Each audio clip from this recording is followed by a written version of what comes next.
bad, you thought, well, that's the inning. Just brutal. Look, I know the way Dave Fleming phrased it, he probably thought it was an out in that situation. I'm blown away how few people have actually fielded a line drive or a ground ball ever in their life that thought that was a routine play.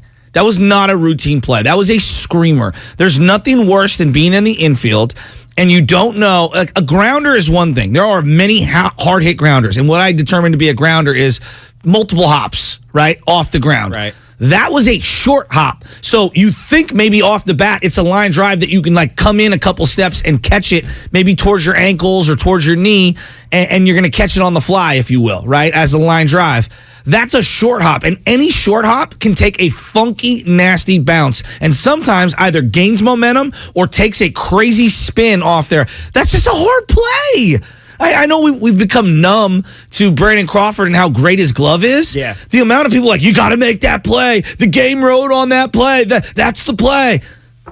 Are we really doing this with Brandon Crawford? I'm trying to think of which game it was, because it was last week. I believe it was last week, or was it this week? It could have been over the weekend, where Crawford makes this unbelievable play at short. It's the same type of thing, except he wasn't shifted over behind second base. Instead, he was actually playing his normal position, but he short hops it, somehow gets it to first. I don't know how he does it, but that's what he specializes in now. It's not necessarily his range where he goes crazy, but it's just those fundamental plays, except it's more than fundamental. This one's advanced, and this short hop play that he had, I don't know how you can. That's just the expectation level that Brandon Crawford brings on defense. But I feel like honestly, there's a part of it that's spoiled by how good he's been. Yes, but also that happens in baseball. I don't think people realize, like, funky hops, things that are hard hit, find holes. That's what happens. He had made a play earlier in the game up the middle where he was like, it was like a side slide, if you will, as he like scooped it as I go from my hip to my head as I'm lifting my left arm as if the glove's in my hand. You look like you're calling a strike right now. Well, it was a ridiculously great play from him earlier in the game. And like, that's the problem with some of these hard hit plays. They're bang bang plays. You either make it or you don't. And to me, that's not an error on that play by Crawford. Yeah, I'd love to see him get that ball and dig it out. But can we understand the degree of difficulty, people? The other part of this is that Logan Webb did not have his best stuff yesterday. And the reality is I feel like his tank is emptying right now.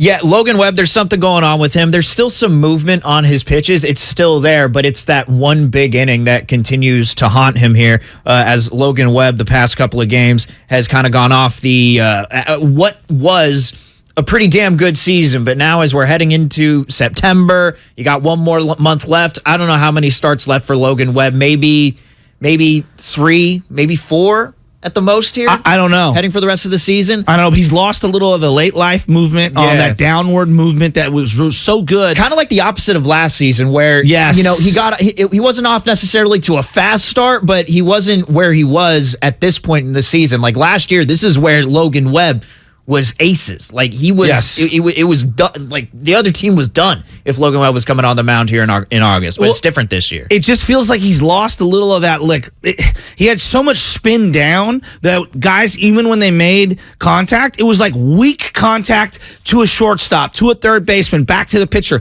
Go back to that Dodgers series. How many balls were hit right back to Logan Webb?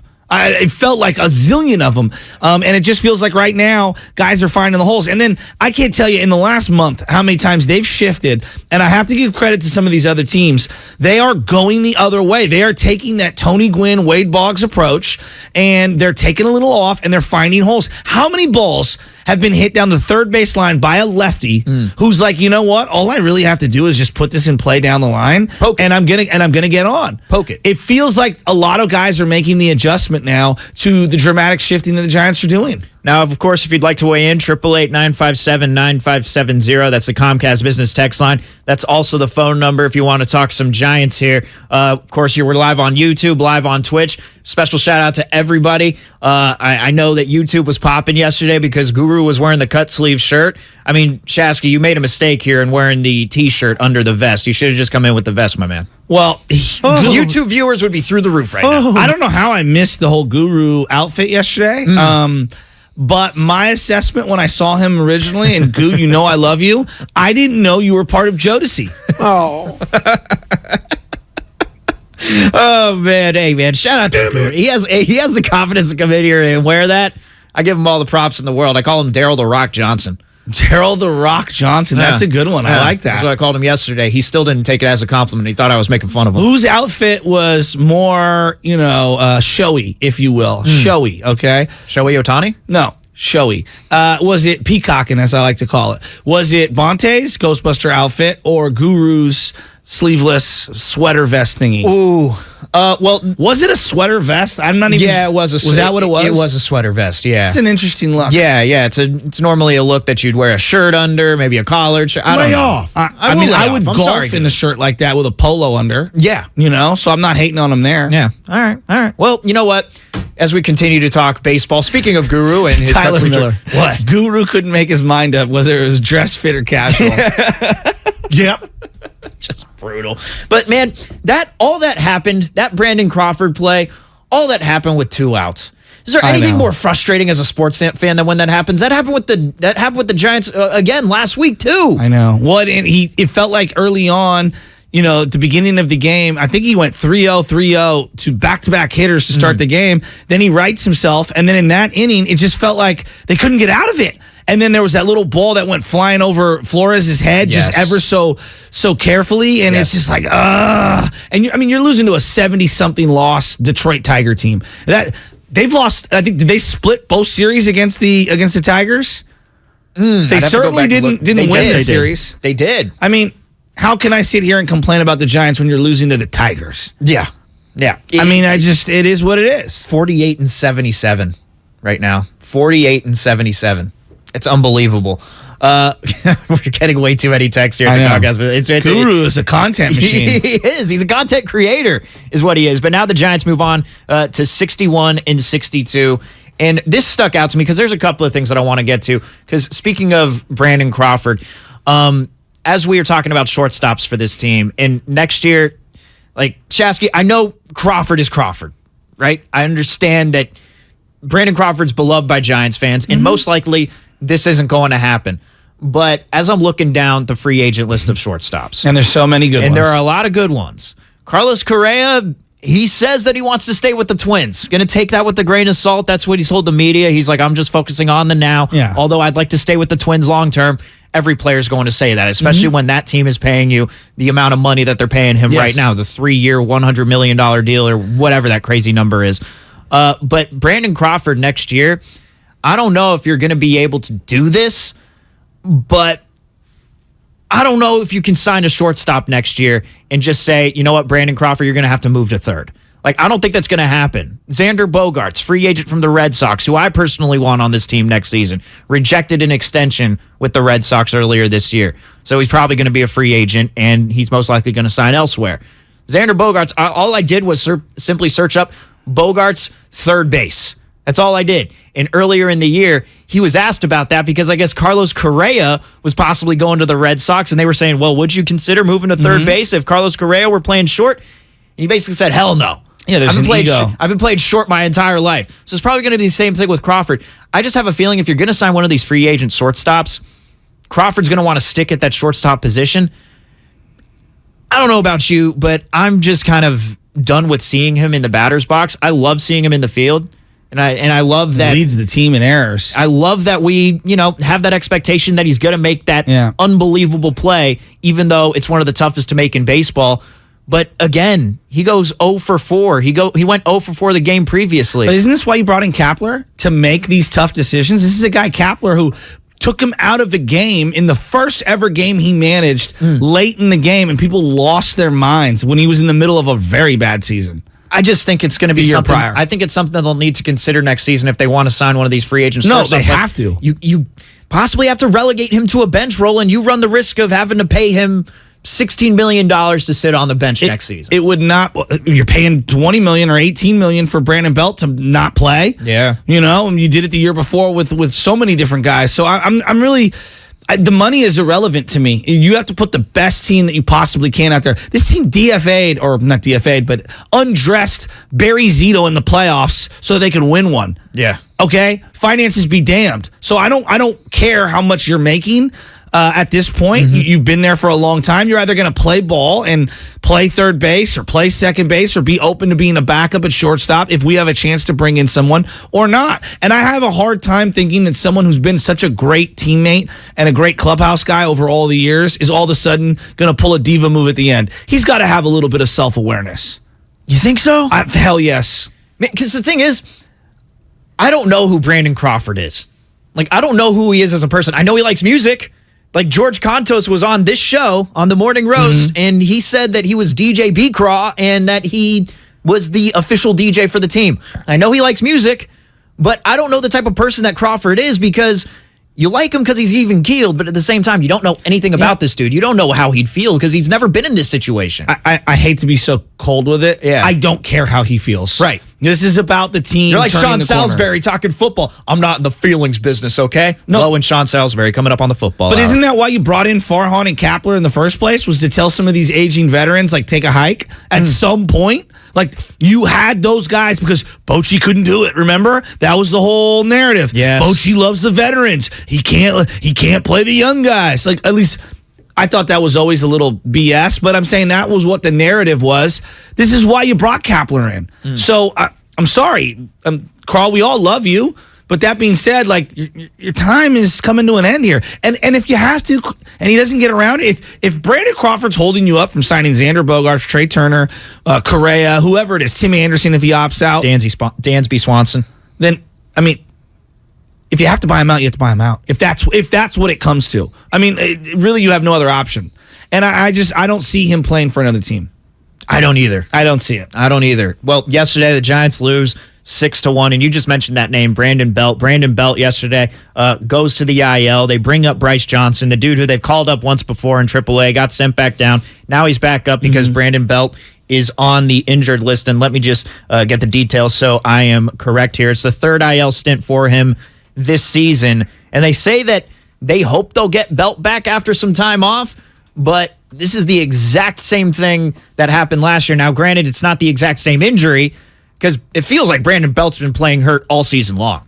Feels like he's been reeling on that leg. Like he's barely even been able to run to second and slide into second without, making you hold your breath when he gets up because you think that he's hurt. But now he's gone on the IL. I mean, have we seen the end of Brandon Belt here? I mean, is there even a point in bringing him back? Like, what are you going to try and salvage for the rest of the year if you're going to try and bring him back? I don't know. To bring him back would probably be to ceremoniously have him go out there in front of the crowd and get one last standing ovation. They might do that. To me, like final weekend of the whatever final home series. I think you do that just out of respect for the guy.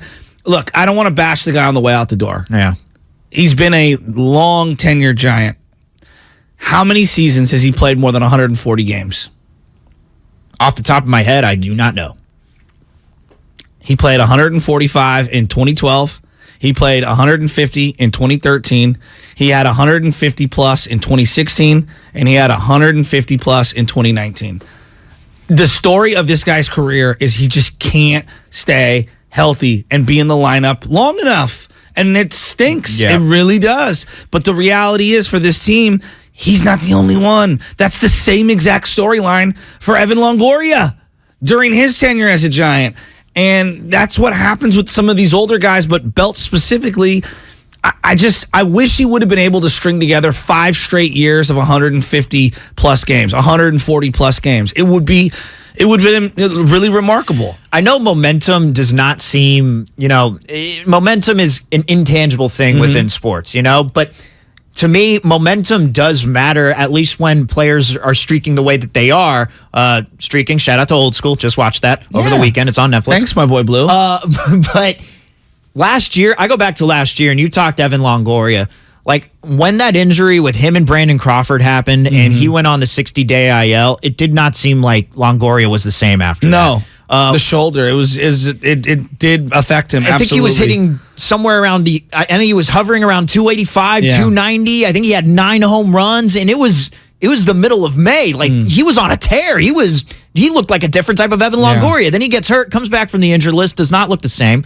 Brandon Belt, kind of the same thing leading up to his injured list stint in August, his IL stint, where this dude is hitting, he has like 20-plus home runs, or he's on the way to 20-plus home runs. He's hitting like he's never hit before. Then he goes on the IL, doesn't play for the rest of the season, comes back this year, and just doesn't look the same this year after what happened. So it's terrible. I hate that this is ending the way for Brandon Belt the way that it is, because it feels like he's kind of been the scapegoat among a lot of other players. I agree. Like, with he's that. been the face of, if you're frustrated with the face of disappointment. Yes, he is. Yes, he is. Yeah, And I it's agree sad with to that. say, because like, even though, he didn't always get it done with his bat, he was always a fantastic first baseman. He was always fantastic on defense. You never had to worry about Brandon Belt at first base. He actually would have won a couple of gloves if it wasn't for Anthony Rizzo and Paul Goldschmidt both being in the same league as him. So I think he's been very disrespected, but I just hate seeing how the time has come up for him. Disrespected, I don't know. I think more than anything, unrealized promise. And I think that's the thing. People could see that he has moments. They can see he's extremely streaky. When he's locked in, he is a very potent player. I feel like he's been miscast as a 3-4-5 hitter throughout his entirety of his career. And I think what we've done there's two things. Number one, the Giants never really had traditional cleanup hitter, right? So Posey was a cleanup hitter, and he wasn't really a true cleanup hitter, right? Yeah. And then that also forces Brandon Belt into a higher role. If he was on a team that had a traditional power lineup in the middle, I just think we would look at his entire body of work completely different. And he embodies what I deem to be the shortcomings of the front office for never truly getting the traditional cleanup hitter in the lineup.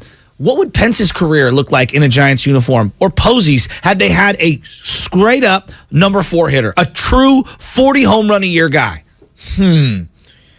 With Pence and Posey's career, you'd be looking at them a little. Those guys were relied on differently than they should have been. That's what I'm saying. Yeah. And now, where do you put Belt in that equation? Now, let's say he's a 6 hitter.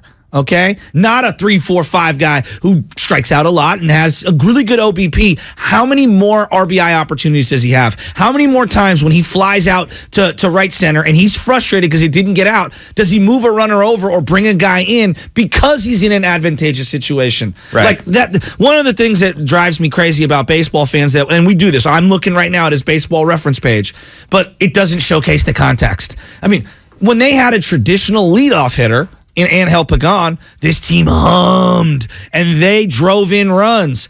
But after Pagan tore the hammy, they searched to find a traditional leadoff guy, and throughout the totality of Posey's career, he was their 4-hitter. I never thought he was a 4-hitter. He's not Johnny Bench. Johnny Bench had 2-3 times the amount of RBIs, home runs, and hits than Buster Posey. Posey should have been a 5-hitter.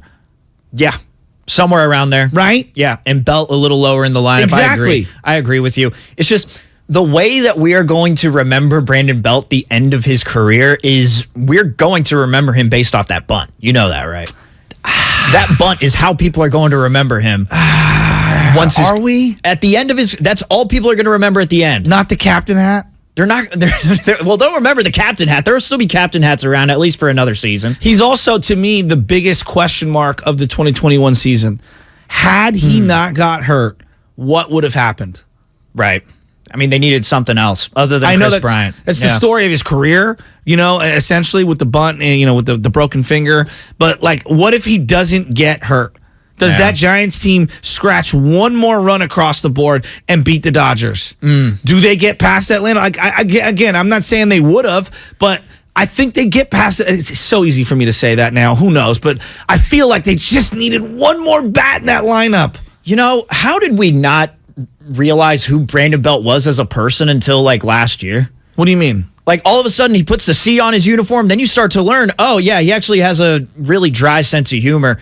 So you've all been kind of reading him the wrong way. Everyone thinks that he's just this serious individual who you can't really market as a team. But now last year, toward the end of his career, when you give him a 1-year deal, like that's when you start to market the dude. Like, why not earlier when he still was on this team and he was a 2-time champ? I know. It's just weird. No, it's a great point. It's just weird. Yeah. I'm not saying that Yeah, I'm not saying any outcome would have been different. I'm not saying he would have been a better player. Who knows? Maybe we would have been reacting and thinking, you're really doing this for Brandon Belt out of all the players on your team right now? But it's just odd that we waited till now to make him the captain with the C, with the sailboat. But he wasn't the captain. With the captain hats. But wouldn't you agree? Like he was a supporting actor in a star movie, right? Right. He wasn't the main character. And I'm not taking it away from him. Like there can only be so many of them. I mean, Dave Fleming's talked about this a lot. Duos, Mays and McCovey, Bonds and Kent, Williams and Mitchell, Williams and Clark, Mitchell and Clark. Like the Giants have always had duos, and that's what makes some of the things great. A-Rod and Griffey. I think people have forgotten how great that duo was, right? And how good. I look at Posey and for a time it was him and Pence for a minute. You know what I mean? They were a duo, but not to the potency of what we expected. And I felt if you had that duo with Buster Posey, if you had one other guy who was a traditional power hitter, I really believe that someone like Brandon Belt would have feasted throughout the back end of his career if he had been given those opportunities to bat behind those guys. I mean, my brother's texting me right now about Johnny Bench, and he's making a great point. Johnny Bench had Pete Rose, Ken Griffey Sr., Joe Morgan, etc. Think of how many Hall of Famers were in that lineup. On that big red machine. Right? I mean, we just watched the Jeter doc. I think a lot of people, when they think about those Yankees, don't realize how great Paul O'Neill and Tino Martinez were. Those guys were great players. Great players. And then it was a who's who of guys who were great players who were at the end of their careers. Daryl Strawberry coming off the bench. Right. Are you kidding me? Yeah. Strawberry was one of the most talented players in the game in the 80s. I'm not even talking about older players here at the end of their careers, but Bernie Williams, Alfonso Soriano, young Alfonso Soriano. Jorge Posada, look at his numbers. Yes. Look at the career numbers. Jorge is one of the most underrated players, I think, in baseball history. Him and Veritek, when you just look at their longevity and the amount of statistics they threw out there over the years, it's kind of remarkable how great both those catchers were in the AL East. The point that I'm going at is a lineup's got to be stacked top to bottom, and it's crazy to me. They did win 3 World Series, and I look at it, I'm like, how? Like, this is smoke and mirrors lineups, and then you look, and guys would have individual outlier seasons, and then they can never replicate it. The thing is, you're talking about those teams, the Yankees. You'd expect a Giants team who has won 3 championships in 5 years. You'd expect those teams to be among the greatest teams that we've ever seen in baseball history. Something along those lines. Those Yankees teams, any dynastic type of runs that you go on. You may not call it a dynasty because it wasn't 3 in a row, whatever, just because it was even years. But you'd expect at least one of those teams to be one of the better teams that we've seen in baseball, and it just wasn't that way. That's what made it so improbable. I could make an argument that of the 3 World Series, those aren't even the top 3 teams in Giants history. I mean, I'm not saying that's depending on how you're doing the ratings. I'm just saying, to me, I might take the 93 Giants over any of the World Series teams, which is crazy. It's also an indication of how fluky baseball can be. The 2002 team, I love that team. Yeah. Go back and look at that team. They had murderer's row. They were stacked. And they had great pitching. They just couldn't finish the deal. They were stacked. And one wrong move ends up Game 6. Don't even need to talk about that. How many great A's teams did we see lose in the first round of the playoffs? Yeah, I think that 2001 A's team that they had was one of the best teams that you'd seen put together. Like that 2001 team when you had about 2012 Giambi along with those guys, and then you had the 2012 teams along with 2014 as well. Yeah, you had plenty of those teams. I mean, those early 2000s ones were fantastic when you had the top 3 pitchers in the league, really. The 1, 2, 3 with Hudson and Mulder and Zito when Zito was a young stud.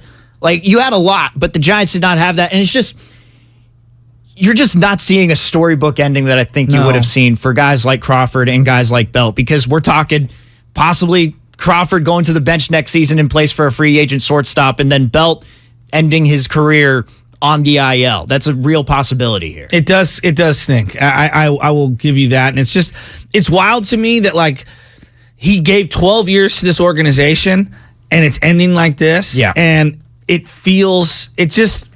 kind of feel for him. And I've been a big anti-Belt guy, and not in the sense that I think he stinks, in the sense that I think that we've miscast him as a middle of the order guy. And I always wanted him to bat 6th or 7th on this team. And he was like the microcosm of my frustration with the front office in free agency and in trades to not swing bigger. What's coming up on the game is sponsored by Valley Transportation Authority. Shasky, the White Sox are doing something interesting, and I want to get your thoughts on it on the other side to see if the Giants should do the same thing, and it has to do with their minor league system. There's been a lot of talk around the minor league system and Farhan Zaidi and what his plan is for the team. Well, the White Sox are trying to speed up the process here, and Shasky, I think the Giants need to do the same thing. I want to get your opinion on that on the other side. It's Stephen Langford in for Bonte Hill. Joe Shasky, as always, 95.7 The Game. Looking for a fulfilling career with growth opportunities? Enjoy paid training, medical benefits, and earn close to $40 per hour within 3 years. Apply today to become a VTA bus operator and excel with providing VTA customers a great experience. Start your journey. Visit VTA.org/point A and apply today. Now with Xfinity, you'll get unlimited internet with gig speed and supersonic Wi-Fi. With a 2-year internet rate guarantee, no annual contract required, and no equipment fees. Talk about knock your socks off. Ooh, plus a free Flex 4K streaming box. It's like hitting the streaming jackpot. It's all just $50 a month when you add Xfinity Mobile with unlimited data. $50 a month. A price that's truly jaw-dropping. Oh, literally. The speed you need at a price you want. Value that's simply bananas. That's the new Xfinity Supersonic Bundle. It's kind of a big deal. Go to Xfinity.com/gig, call 1-800-XFINITY, or visit a store to learn more. Limited time offer. Restrictions apply. Requires paperless billing and autopay. New gigabit internet customers only. Xfinity Mobile requires post-pay Xfinity Internet. After 24 months, regular rates apply to all services and devices. America's favorite car show returns to the Bay Area for a jam-packed weekend of hot rod and fun. It's the Good Guys 35th Race Deck West Coast Nationals, and it's all going down this weekend at the Alameda County Fairgrounds in Pleasanton. Check out over 3,500 of the country's coolest hot rods, muscle cars, and trick trucks. Plus, shop the huge swap meet and hundreds of vendor exhibits. Experience Nitro Thunderfest, celebrate the 90th anniversary of America's iconic 1932 Ford, and so much more. And it's all this weekend at the Alameda County Fairgrounds. Details at good-guys.com. Elise and Carl's Bakery needed a small business loan fast, but instead of going to On Deck, Carl called Lone Falcon! Really? Carl? There's a better way to get a fast small business loan. Go to OnDeck.com. Then if approved, get your loan as soon as the same day. Your loan is on deck. Depending on certain loan attributes, your business loan may be issued by OnDeck or Celtic Bank, a Utah Chartered Industrial Bank member FDIC. Limited eligibility for same-day funding. OnDeck does not lend in every state. All loans subject to lender approval. At Left Coast Buyers, we buy properties all over California. If you own a house or an apartment building and want to sell it fast at a great price, call us at 925-434-5000. We can pay cash and close in as little as 7 days. We buy properties in any condition, any price range. Do you own a property that is run down and needs thousands of dollars in repairs? Are you out of time, money, and energy? Are you looking for an easy way to get top dollar for your property and sell on your terms and timeline? Well, call Left Coast Buyers now at 925-434-5000. We buy divorce houses, inherited houses. We even buy vacant houses and abandoned houses. Do you have a tenant who hasn't paid? Are you behind on property taxes, mortgage payments, or even facing a foreclosure? Even if you're just nervous about capital gains or an upcoming recession, we've seen it all. So if you or someone you know owns a property and needs to sell, call Left Coast Buyers at 925-434-5000. That's 925-434-5000. I wanted to know why some people who get COVID-19 get it so bad. I found out it may be because they have a high risk factor, such as heart disease, diabetes, being overweight, smoking, and asthma. Even if symptoms feel mild, these factors can increase your risk of COVID-19 turning severe. So if you're at high risk and test positive, there are things you can do, like asking your healthcare provider if an authorized oral treatment is right for you. Learn about an option at treatcovid19.com. This message is sponsored by Pfizer. The roar of our engines, the pump of our heartbeats, the pedal to our metal, the sparks that ignite us, the pistons that push us, the passions that drive us. From the feelings that move us to the places that pull us on the roads that unite us. With nearly 6,000 stores and over 17,000 auto care centers, Napa has America's largest network of parts and care, here to keep you firing on all cylinders. Okay, you know those amazing spots only the true San Francisco locals are in on? Like Square Pizza. That place with the square pizzas? Or Mama Hoo Hoo? The spot for sweet and sour chicken that's anything but so-so. Order up! You know, with the Granch dressing. And all the other spots the real SF locals know without us even saying them. Yeah, they're on DoorDash. San Francisco gets it. DoorDash has it. Kirby is your driveway mechanic. They bring the shop to you with brake and tire replacements, oil changes, and much more. It's the ultimate convenience. Easy booking, transparent pricing, on-time arrivals, and service right in your driveway. No waiting rooms, and direct access to your mechanic with friendly and reliable service. No middleman or upsells. They're so sure you'll love the convenience. Take $50 off your first oil change with code OIL50 at Kirby.com. That's CURBEE.com and use code OIL50. Kirby, your driveway mechanic. This feels good! Why does he feel good? Because he has all the hot water he needs. Now you can catch the feels with a Navien tankless hot water heater. Imagine all the hot water you want for as long as you need. No wasting money and energy. No more cutting that shower short. Just hot water all the time, every time. So feel good. So good. With a Navien tankless hot water heater. Visit tanklessmadesimple.com to learn more. By now, you know that sound. It's the sound of the Home Depot. But what about those sounds? Those are the sounds of a new laundry set with the latest technology for faster, more efficient cleaning and drying so you can get back to the sounds of fall. Making this the sound of savings on top brand appliances. The Home Depot. How doers get more done. Get up to 30% off select appliances right now. All finishes included. Offer valid August 25th through September 14th. See store or online for details. In Orinda today, we're looking for highs near 76. Weather brought to you by the Odyssey app. Get your favorites on the free Odyssey app. Listen to local and national news stations, plus your music, sports, and podcasts for free wherever you are on the Odyssey app.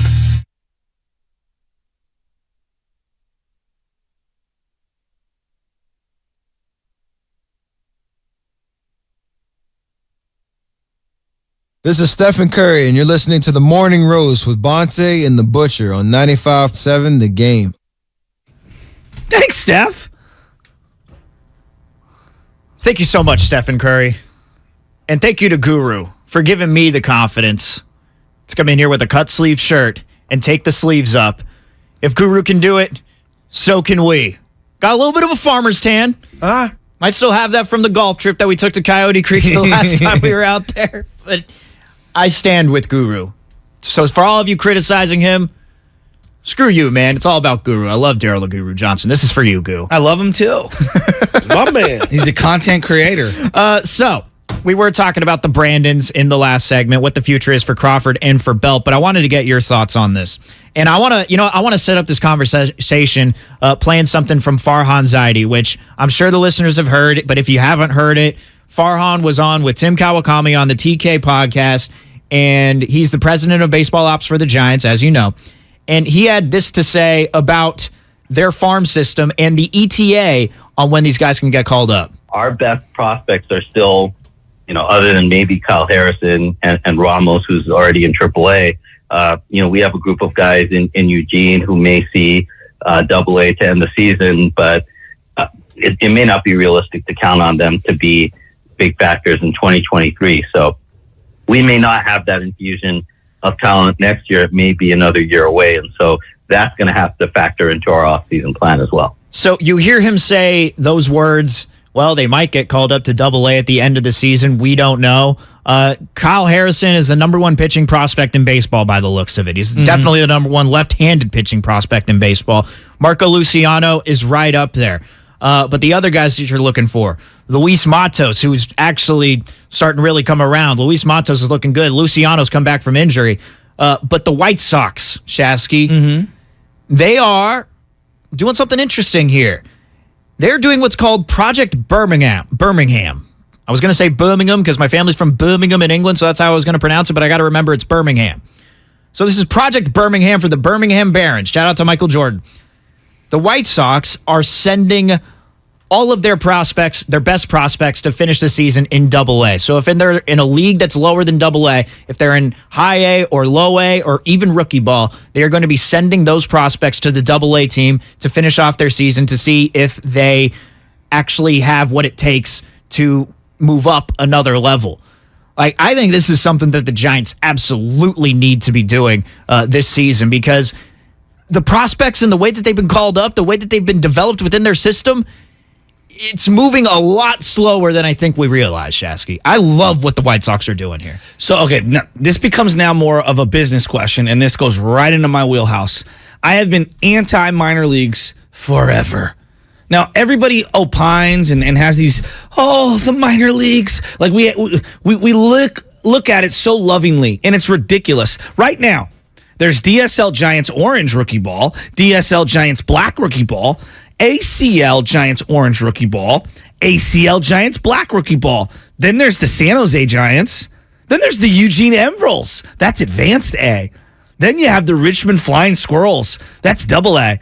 And then you have the Sacramento River Cats. That's Triple A. Now, the Giants have been searching for one competent bullpen arm for months. And I'm just looking at the pitchers, just the pitchers right now in AAA, where you would think, if you're just using your brain, like, players come from AAA before they go into the majors. 28, 38, 31, 29, 29, 29, 27, 31, 27. These are the ages of their AAA pitchers. There's no talent there.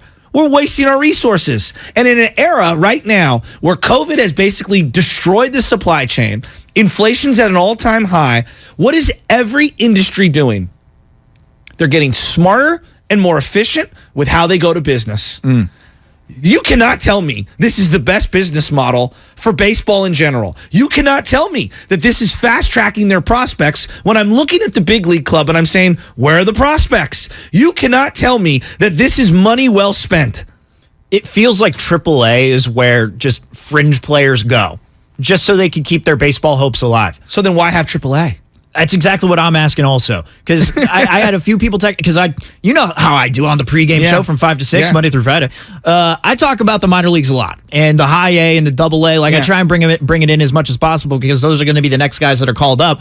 But I had someone text in who said, if you really take a look at it, Double A has a lot more talent than Triple A. Triple A is just for a bunch of guys who are, maybe in their mid-20s, just trying to make it to the league. So let's be practical here. Where are the best facilities? I'm asking you, where are the best? Where are the best facilities? Are they at the minor league level or the big league level? Yeah, the big league level. Okay, why did we spend all this money on a spring training facility if we're barely going to use it throughout the year? Right. Why do we have prospects on the East Coast? Where's the team centered? Here. Right. So if I wanted to get a player and all my best players are in the Double A level, how does that logistically make any sense whatsoever? Doesn't. No, I would want them on the West Coast. So Eugene as a location for a minor league, I guess it makes sense, whatever. I would have everybody in San Jose or Sacramento. How much logistically are you saving when it comes to money and resources? Then secondarily, why would I need 1, 2, 3, 4, 5, 6, 7, 8 layers of minor league baseball? Think of the amount of resources I'm spreading thin when it comes to coaches, machinery, equipment. I want to make it as simplified as possible. I want all my best players learning from a small amount of coaches my philosophy. And if I'm going to be spending all of this money in a COVID era where we're trying to, make our resources the most maximized and simplify all of our business expenses, this is not the business model that works. I mean, this is why, in part, they went on a union strike and why the players and the owners are really far apart. Everybody sees this from the top level. Guys, we have about half too many minor league levels at minimum, and we probably only need 1 or 2 layers of minor leagues. I mean, that's the reality. 888-957-9570. That's the phone line. That's also the Comcast business text line. Look, coming up in about 50 minutes, we're going to be giving away a Kirby's gift card, so stick around for that. But what's coming up on the game is sponsored by Fremont Bank, full service banking, no compromises. Shasky, I want to look at the 2019 baseball draft on the other side and this just proves how slow the system has been working for the Giants when you look at that 2019 draft, specifically in the top 10, because the Giants chose 10th. You got to look at all the guys before him, but that's what's coming up on the other side. Plus, we'll take a look at the Giants' schedule for next season, because it's a funky start. You got to hear it. That's all coming up. Stephen Langford in for Bonte Hill, Joe Shasky. It's the Morning Roast, 95.7 The Game. experts at BetQL. What do you make of short-term winning streaks in baseball? Let's take a look at the Washington Nationals, for example, a team that's disappointed everyone this year, especially their own fan base. The Nats right now are 7-3 on the run line in their last 10, including winning 5 of their last 6. So do you jump on this trend, or do you fade the Nats? I personally think you ride this train until it goes off the tracks. So bet the Nats run line until it's no longer profitable to bet them. I'm Trista Crick, helping you be the books. Staples has everything for school at great prices. So this year you won't go back to school. You'll be ready to move forward and master 5th grade math. I can't do this. It's impossible. Not you, Dad, your daughter. Staples will help her move forward. Right. Right now, Staples comp books and number 2 pencils are just 50 cents each. Plus, 2 pocket paper folders are only 25 cents each. Everything on your list at amazing prices. Staples, we're not going back. We're going forward to school. Ends 8/27 in store only, limit 30. Ready for the party tonight? Yep, thanks to the free storage upgrade from Samsung with my new Galaxy Z Flip 4. Nice. Got the music? Just downloaded everything from pop to punk. Photo booth? My phone folds into the perfect angle. Instant photo booth. Meet endless pics. Can it make food too? I ordered pizzas, so yes. Pre-order Galaxy Z Flip 4 or Z Fold 4 at Samsung.com now to get a free storage upgrade and case. Valid 8/10 through 8/25/22. See terms and conditions that apply. Live on DAZN pay-per-view, September 17th, Part 3. Canelo versus Triple G to take the trilogy. Bad blood, a score to settle, controversy, brutality, pure hostility. For victory, for history, for the trilogy. Canelo Alvarez versus Gennady Golovkin. September 17th, live on DAZN pay-per-view. Visit DAZN.com. Ray Magliozzi here for eBay Motors. You're driving along and some nimrod cuts you off. You hit the horn. Jeez, it sounds like a goose in distress. Time to head over to eBay Motors. They have horns for every make and model, not to mention horn pads, steering wheels, wiring, and more. 122 million parts. You can even go for an upgrade. It looks like Mr. Cutoff Man needs a new seat cover. Try eBay Motors, pal. Get the right parts at the right prices. eBay Motors. Let's ride. The Labor Day event from Dell Technologies is here. End the summer strong by starting up a new season of productivity. Your business upgrade begins with up to 48% off top-rated laptops, like Vostro, taking performance to the next level with 12th Gen Intel Core processors. It's time to push your growing business even further. What's next for you? Upgrade today by calling 877-ASK-DELL. That's 877-ASK-DELL. Fremont Bank. If there's one thing we understand more than anybody, it's that it takes a local bank to really get the needs of local businesses. And more than anything, local businesses need access. Access to a knowledgeable banker and access to a full suite of business services. Can't come to the bank? We'll come to you. Our devotion to our clients ensures your business never misses a beat. That's why Fremont Bank remains the right choice for local and family-owned businesses. Learn more at fremontbank.com. Member FDIC. Summer's in full swing. Are you making the most of it with backyard barbecues, pool parties, and s'mores by the fire pit? Or have you spent another season staring at the same crumbling patio or cracked driveway?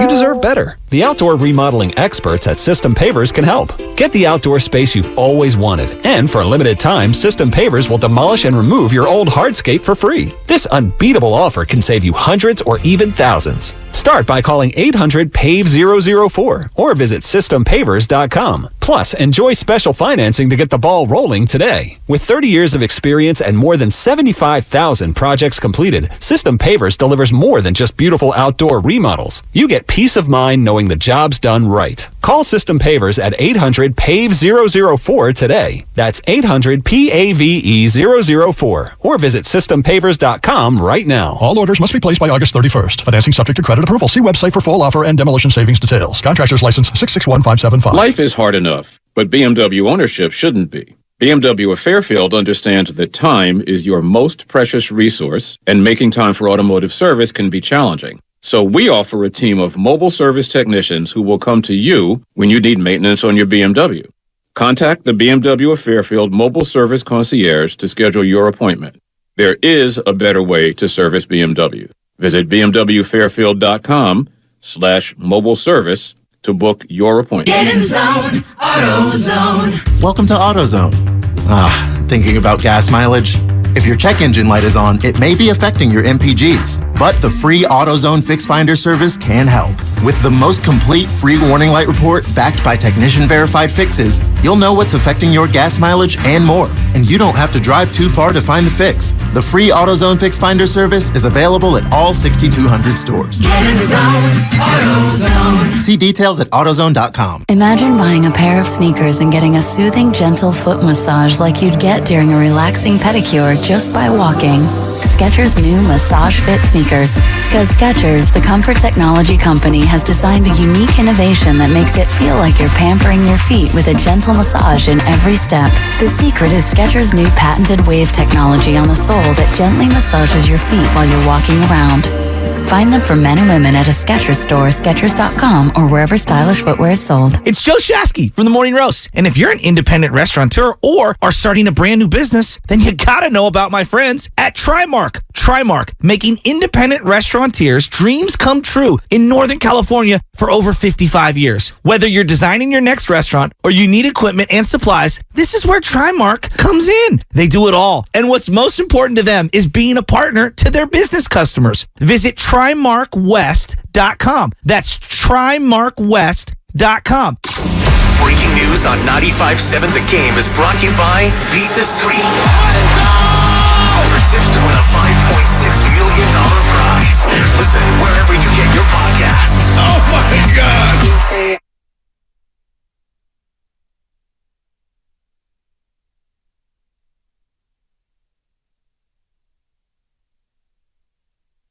This is Andre Iguodala, and you are listening to The Morning Roast with Bonte and The Butcher on 95.7 The Game.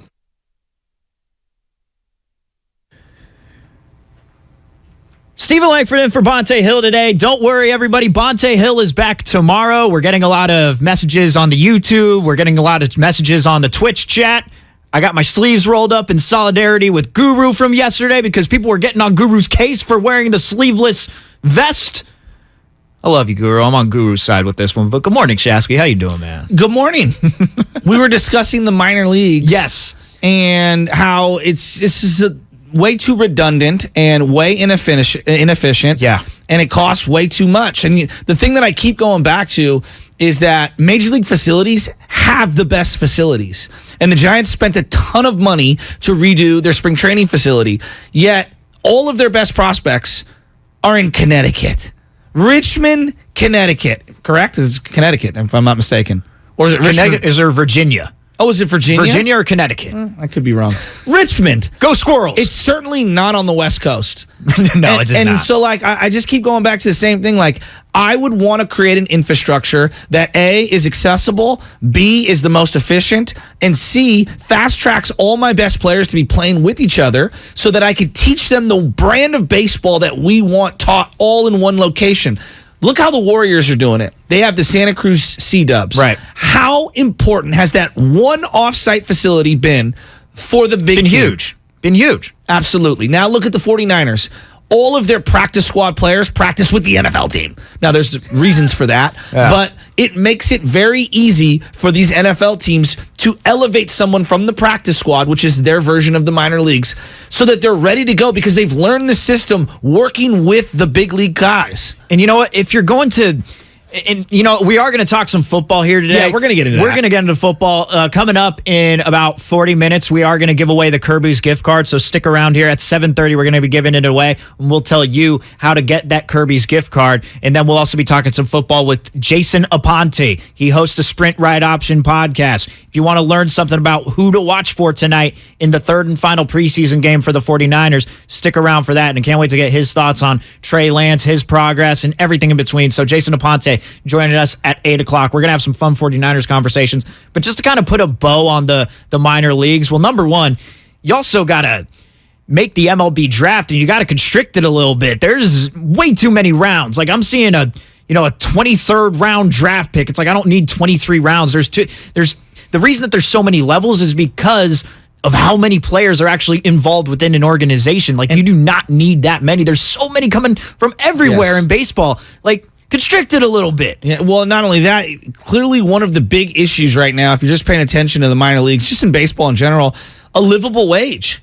Like, we've talked a lot about that. Well, when you have all of these guys that have no hope in your system and you have to provide them a quote-unquote livable wage, that becomes more difficult. And so it just from a business perspective, do I feel bad for all of these small mom-and-pop outfits that are part of this minor league affiliation stuff? Absolutely, I feel bad. But guess what? That's capitalism. That's America. I hate to say it, but like small businesses have been getting destroyed for years. And when you're not profitable and the business model doesn't make sense, sadly, and I was one of these businesses. Believe me, I know this more than ever. When Whole Foods moves down the street, it's not just Whole Foods comes in. Your local florist is gone. Right. Your local vegetable stand is gone. Your local meat market is gone. All of these small businesses are affected by the big box companies.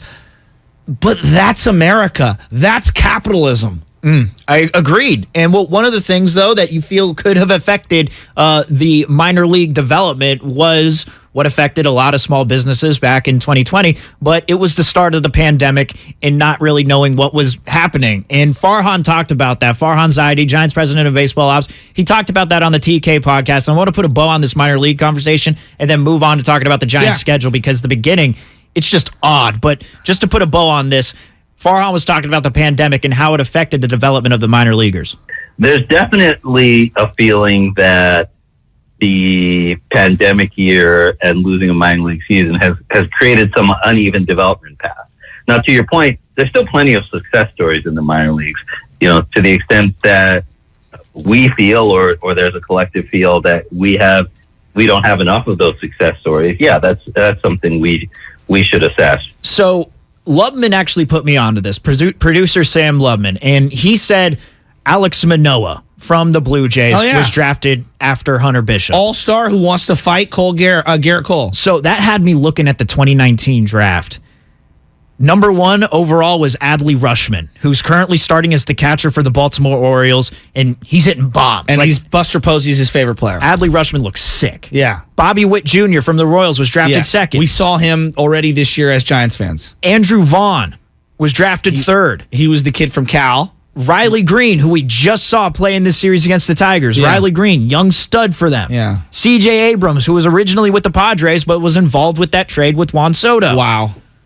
Shea Langoliers. Oh, Oakland A's. Who we've seen with the A's. Spadoni, give me one sentence on Langoliers. Maybe the greatest baseball player of all time. And that'll do it for Spadoni on this program for the rest of the show. Turn off the mic. Turn the mic off. Turn the mic off. But he is balling. You just had to do that, huh, Shasta? He is actually. He's playing very well. Yeah, 260. Yeah. Greatest hitter of all time. Thus concludes our A's talk. But Hunter Bishop was drafted 10th. And you know where Hunter Bishop is? High A. High A. Now, I don't know, maybe they made the wrong pick. It could be that. He's in their 5th level of their 8-tiered system. But when it comes to the development of these guys, I'm seeing Hunter Bishop drafted 10th overall, and he's got a 228 overall average, and it's the first pick that Farhan made, if I'm not mistaken. Yeah.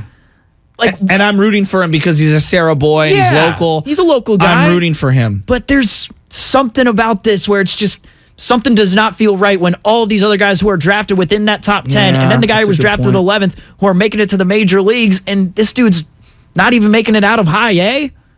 Like, I was very high on this team, at least for the future. Like, I could not wait for 2023, 2024, and I'm still excited to see Luciano and to see Harrison and to see Matos, but there's a bunch of other guys who are on the come up here, and they haven't performed, and Hunter Bishop is just one that I look at. So essentially every other guy from that top 10 is a somebody. Yes. Or involved in some sort of a big blockbuster trade, and our one guy is stuck in high A. Yes. Wow. Yes. And that's the first ever pick for Farhan. 6 players before him in that draft. Oof. 6 players. And supposedly Bishop was the best overall player available.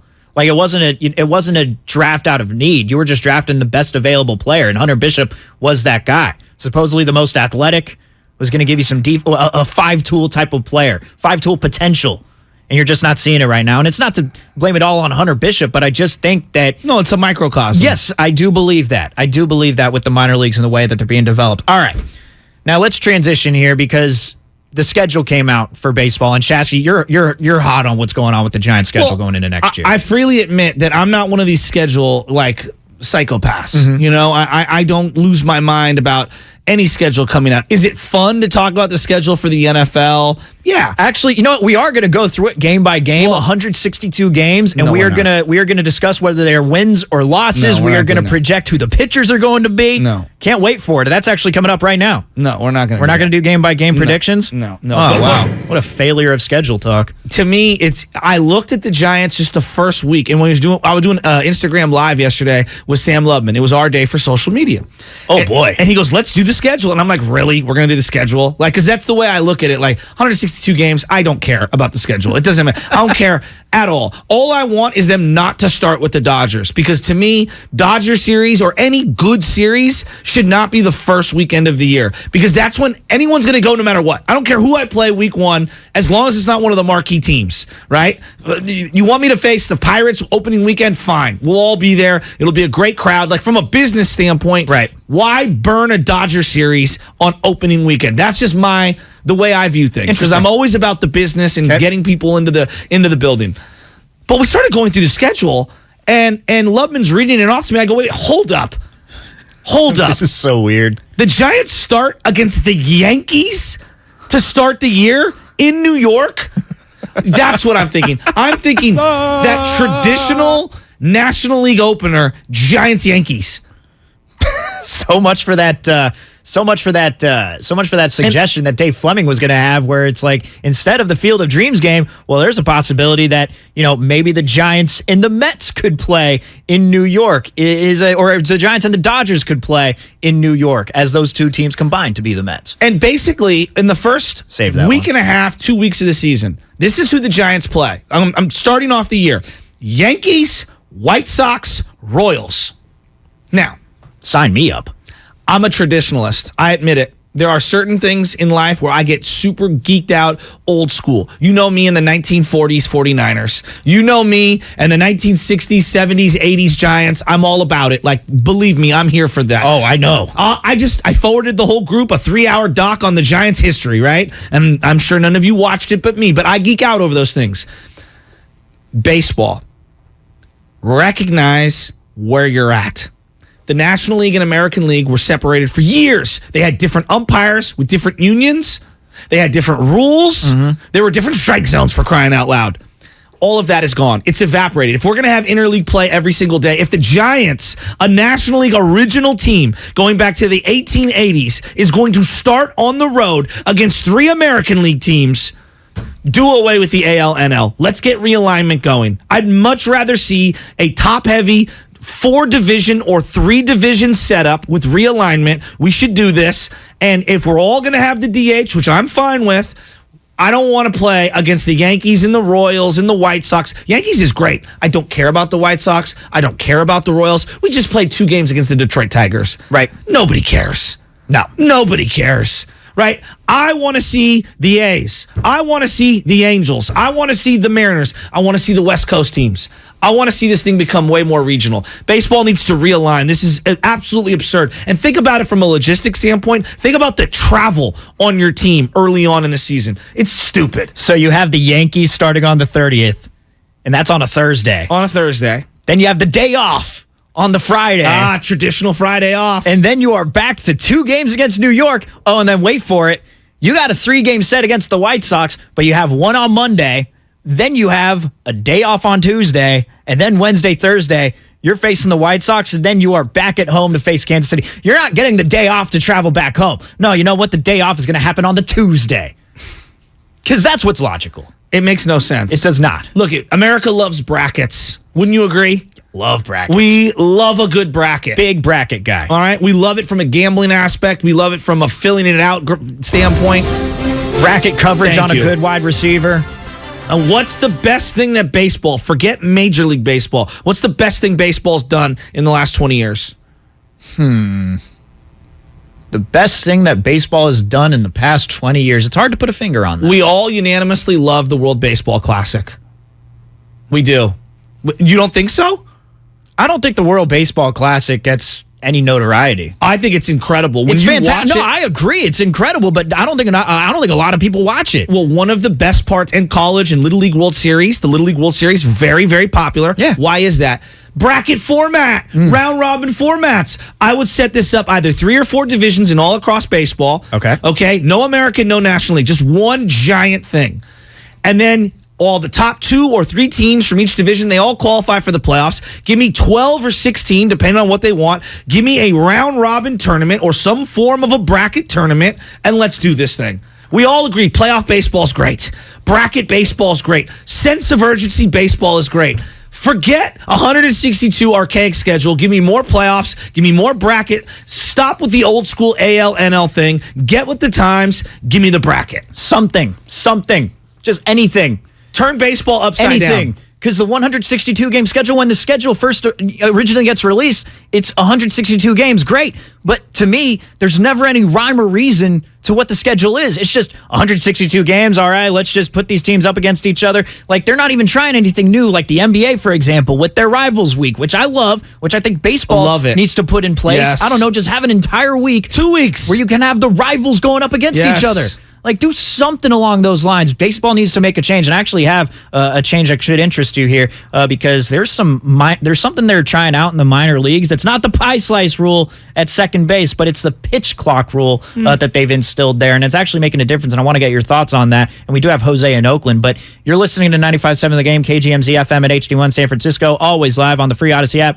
Download the Odyssey app and favorite 95.7 The Game for the best and most up-to-date sports coverage. And don't forget that you can also watch us every day on our YouTube and Twitch streams. Just log on and search 95.7 The Game. I got my sleeves rolled up in solidarity with Guru because he had way too many haters yesterday. But I want to go to Jose and Oakland real quick. And real quick before you get to Yes. Jose, if I see another, Yankees Giants, Judge returns as a Giant to Yankee Stadium Game 1. If I see another one of those tweets, why? I'll believe it when I see it. Oh, okay. I'll believe it when I see it. Let's not put the cart before the horse. All right. Jose in Oakland wants to weigh in on Farhan and the draft picks. Jose in Oakland, what's going on?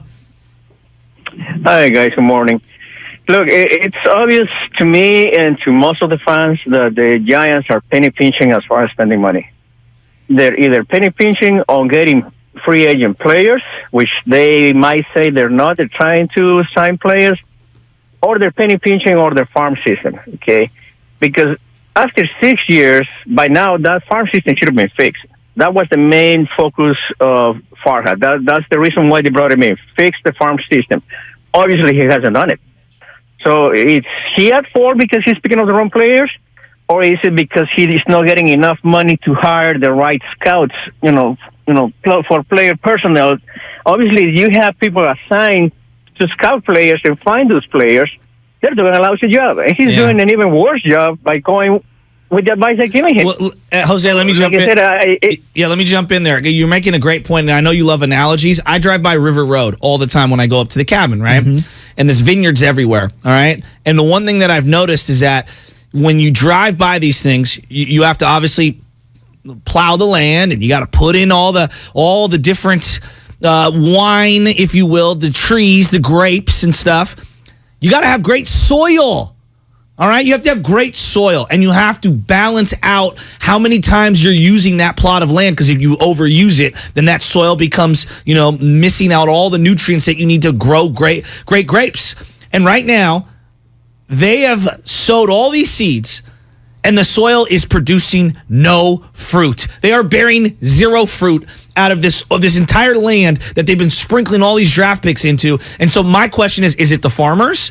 Is it the nutrients that you're putting into the soil? Is it the soil itself? What's going on here? Why are we getting no fruit out of this farm system? It's the slowest growing fruit of all time. You're just not getting anything. You're just not getting it. It's been 3 years. And it's barely even sprout. Breaking news, by the way, Shasky. We're getting this from Adrian Wojnarowski. But it looks like, as we saw yesterday, Chet Holmgren had torn multiple ligaments in his foot from Adrian Wojnarowski, the rookie from the Thunder. Chet Holmgren will miss the 2022-2023 season with a Liz Frank injury to his right foot. Of course, he was the number 2 pick in the draft, and he suffered it in a Pro-Am game on Saturday. That sucks. Right? I was really excited to see him play. Yeah. Wow, that really stinks. Yeah, I wanted to, like, as far as the draft picks go, I mean, of course I'm excited for a lot of these other guys. You know, Paolo Banchero, I'm excited to see him, a lot of these top draft picks. But, you know, when I saw this, I was like, man, Chet Holmgren was the one who I think was going to have a microscope on him because he had such promise in Gonzaga during the NCAA tournament, and that's when people really got to know him. But at the same time, they were skeptical about who he'd be as a player. And with the Thunder and the fact they were putting a lot of stock into what he was going to do this year, yeah, that just stinks. Oh, man. And then now you're going to have people coming down this road. I knew he was too skinny. I knew he'd be a bust. That just stinks for the guy. I mean, I was excited to see him. I really was. What you saw in Summer League, I mean, again, Summer League, but it was promising. And to see a young player with that kind of promise get hurt and he's out for the whole year, it reminds me of like when Blake Griffin tore his ACL and missed his entire rookie year. Right. That it just stinks. You know, somebody that you're excited to go see. Who wants to see the Thunder? Not really anybody, but I wanted to see Chet.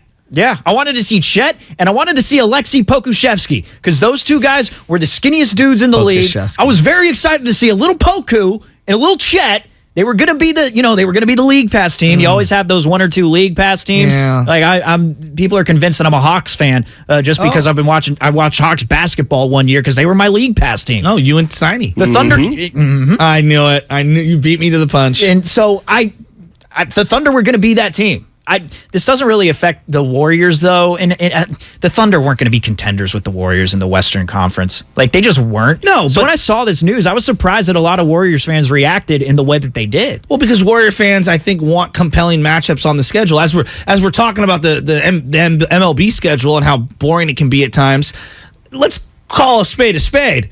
Orlando Magic on a Tuesday night against the Golden State Warriors doesn't do a whole lot for everyone. You know? Thunder, how many times have we seen the Thunder the last 5 years? A lot. And it's not been fun. Outside of the Durant coming back cupcake thing, that wore it out real quick. You seen Shai Gilgeous-Alexander in street clothes for the 17th time. Like, it got a little old. It did. Now that we're on basketball, might as well just get your thoughts on this right now as we will transition to football. Oh, no, I can't wait to talk about the game tonight. But the Lakers. Oh, I'm sad. They made the trade for Patrick Beverley. Oh, boy. And now he's officially with the Lakers. Talen Horton-Tucker, THT, no longer with the LA Lakers. But now you are seeing LeBron alongside Patrick Beverley. Oh, boy. Well, I wanted Patrick Beverley. Just full disclosure, I wanted Pat Bev bought out so the Warriors could get him. I really did. I thought he would be a perfect Warrior. Yeah. I mean, everyone would probably agree with that. He's the guy you want on your team, not playing against him. Him and LeBron, he doesn't suffer fools. I think it's going to be very interesting to see how long he sticks around with the Lakers. I think so too. Yes, they acquired him for Talen Horton-Tucker and Stanley Johnson. So the deal is supposed to be finalized today. So we'll wait to see that. But Patrick Beverley, the Lakers, like when Russell Westbrook was with the Lakers, and when he first went to the Lakers, excuse me. My bad. When he first went to the Lakers, I was like, it's only a matter of time before him and LeBron get into some sort of argument on the court, and it's going to be entertainment to 1,000. Like, that's what it's going to be with Patrick Beverley. If him and LeBron get into it, two alphas, like Patrick Beverley's an alpha. I don't care if he's on a team that's full of alphas. Patrick Beverley himself feels like he's an alpha. Even though he's not going to be giving you that many points per game, he feels like he's that dog on defense. But I could see him. He's got that dog in him. That's the new thing this year. Oh, He's got too that dog. much. But I could see Patrick Beverley taking, a contested three and LeBron holding his hands up like he's like Patrick Beverley's J.R. Smith, and he's just out of frustration. I can't wait to watch that. Can't wait to watch it. The Lakers are going to be must watch just to see all of the crashes. It's like me watching Love and Hip Hop. I watch it strictly to see all the arguing. It makes me feel great about my relationship. Isn't that why we all watch reality television? I got a couple because they're basically giving us permission to judge them. I got halfway through the Manti Te'o doc last night. Oh. When I'm finished with it, I want to sit down and talk about that bad boy. Wow. What's coming up? I'm going to say. What's coming up on the game is sponsored by Chilton Auto Body. Now, we can talk about tonight's game and what's going to happen, but I was wondering this question, Shasky, and Lubin and I were talking about this yesterday, but who is a player on the 49ers this season? If you had to pick, you have zero doubt that he's going to ball out this year. Zero doubt in your mind that this one specific player on the 49ers is going to ball out. Who is that player? Is it Trey Lance? Is it Debo? Is it on the other side with Fred Warner? Maybe Tarvarius Ward? Is it Elijah Mitchell? Is George Kittle your guy? Is Trent Williams your guy? Who is your pick? Who is one guy who's zero doubt in your mind that he is going to ball out this year? 888-957-9570. That's the Comcast Business text line, as well as the phone number. We'll get to that on the other side. Plus, we're going to be giving away a Kirby's gift card at 7:30, so stick around for that as well. Stephen Langford in for Bonte Hill. Joe Shasky, as always. It's 95.7 The Game. Have you been in a car accident? Chilton Auto Body has 15 convenient Bay Area locations to help restore your vehicle to pre-accident condition. Chilton Auto Body is also actively hiring for all positions. For more details, head to chiltonautobody.com, the Bay Area's leader in collision repair. The final preseason game is tonight. Sideline and it's caught! Debo Samuel with the catch and trying to turn on the Jets. And we're reacting all day tomorrow to the good, the bad, and the ugly. He'll take it all the way for the touchdown. This is the Bay Area's sports station. Yay! 95.7 The Game. The following is an attorney advertisement. If you get sidelined by a workplace injury, the workers' compensation attorneys at Boxer & Gerson can help get you back in the game. Our team of skilled attorneys will fight by your side for the treatment and compensation you deserve. We care about justice for injured workers. That's what makes us Northern California's premier workers' comp law firm. Call Boxer & Gerson at 510-345-2341 or visit boxerlaw.com for a free consultation. Boxer & Gerson, your life is worth the fight. Now with Xfinity, you'll get unlimited internet with gig speed and supersonic Wi-Fi. With a 2-year internet rate guarantee, no annual contract required, and no equipment fees. Talk about knock your socks off. Ooh, plus a free Flex 4K streaming box. It's like hitting the streaming jackpot.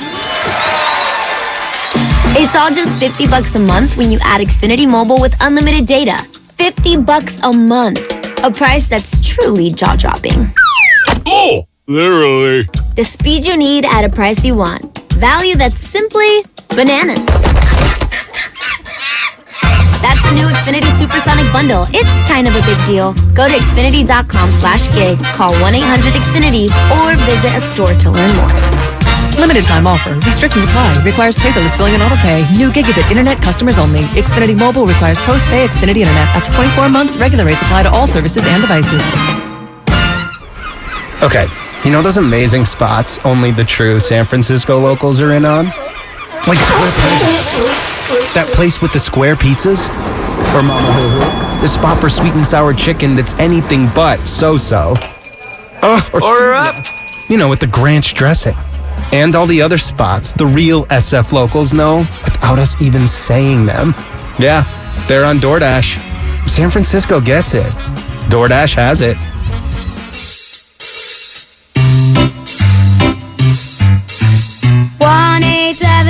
Cars for Kids. KARS Cards for Kids. 1-877 Cards for Kids. Donate your card today.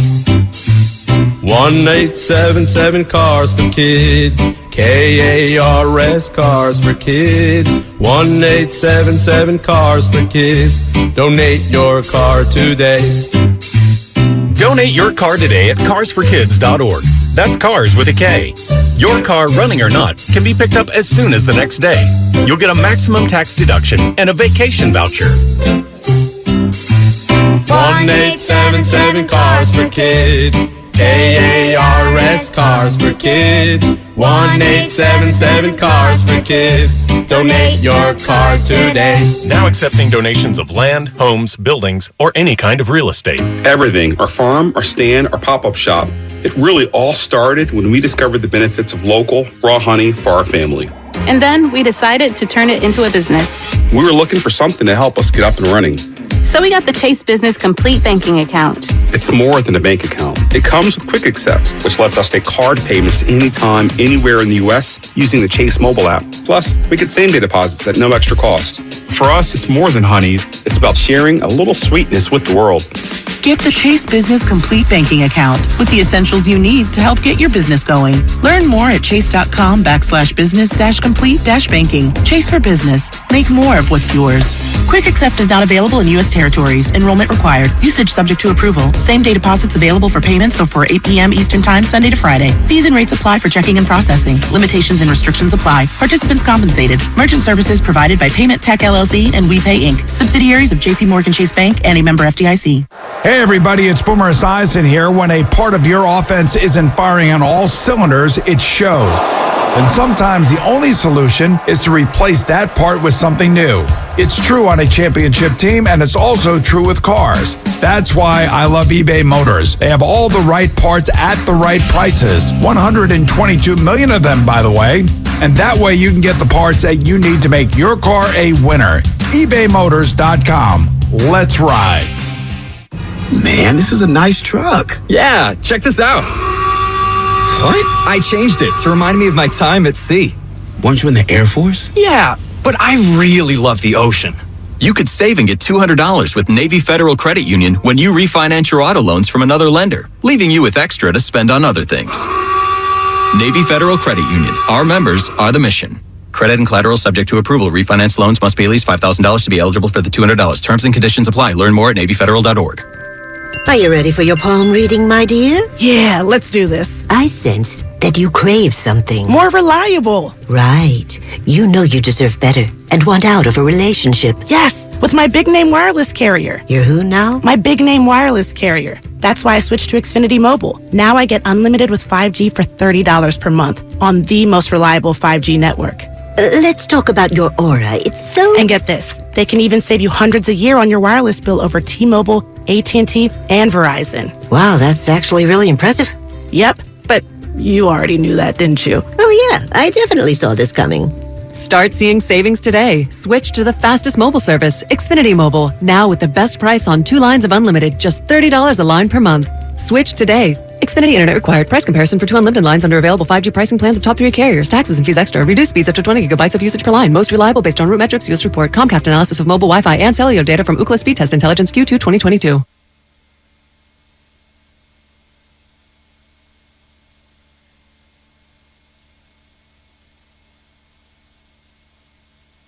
Now, back to the morning roast with Bonte and Shasky.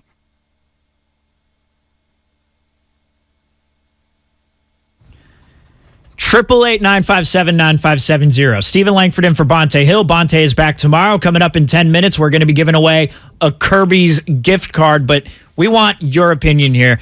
We're getting a lot. We already got a lot of texts as we asked this question going into the break, but who on the 49ers, there's zero doubt in your mind that he's going to ball out this year? Who on the 49ers, there's no doubt that this season he is going to possibly have a Pro Bowl type of year? Yeah, line them up. 888-957-9570, because we are getting actually quite a few of the same answers here. From the 925, we got Bosa, no question. From the 650, Nick Bosa, Depoy, and then from the 707, Bosa, 100%, no doubt that he's going to ball out this year. Yeah, I'm very excited tonight. Big game, in the sense that it's the final preseason game. But I do want to see Trey Lance, and I know we were talking with Mark and Bonte and Dibbs during crossover, and there were, I guess, conflicting opinions, if you will. And I hear everything that Bonte and Mark are saying about it's probably unnecessary. 5-10 years from now, we're probably not going to even have preseason games. Agreed with all those things. You know me, I'm a less is more guy as I eradicate certain things out of my life left and right, as I'm giving away sweatshirts to Sam Lubin as my wife's making me clean out closets. But the point being is that the game does exist. It is happening tonight. And me, as a casual, diehard 49er fan, I just want to see Trey Lance play. You know, I want to see him play. Is there a risk? Of course there's a risk. But if they're going to play the games, then I want my guy to have a couple of series out there, look good, throw for a touchdown pass, and let me have nice, warm, fuzzy feelings heading into week 1. Yeah, to me, I'm kind of the same way here, and I do want to talk about Trey Lance, but that's the interesting thing about this conversation here, as 888-957-9570, Zero doubt in your mind that this player is going to ball out this season. Who is your pick going into this year? But I have a feeling that there aren't going to be too many who have zero doubt that Trey Lance is going to ball out this year. I think that there's some cautious optimism around his season coming up this year. Like the expectation level, there's a lot of fans who feel Jimmy G set the bar and said, you know what? Jimmy G went to the NFC Championship and took this team there. Mm-hmm. You might have a better roster, one of the best overall rosters that you've had in quite a while.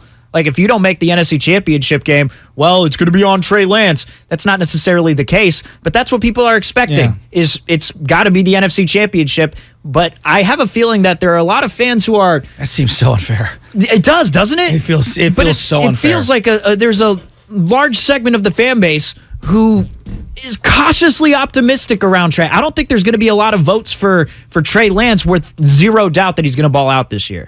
Well, also, I think quarterback play, even the greats tend to struggle. Patrick Mahomes, everyone agrees. He's great. Right.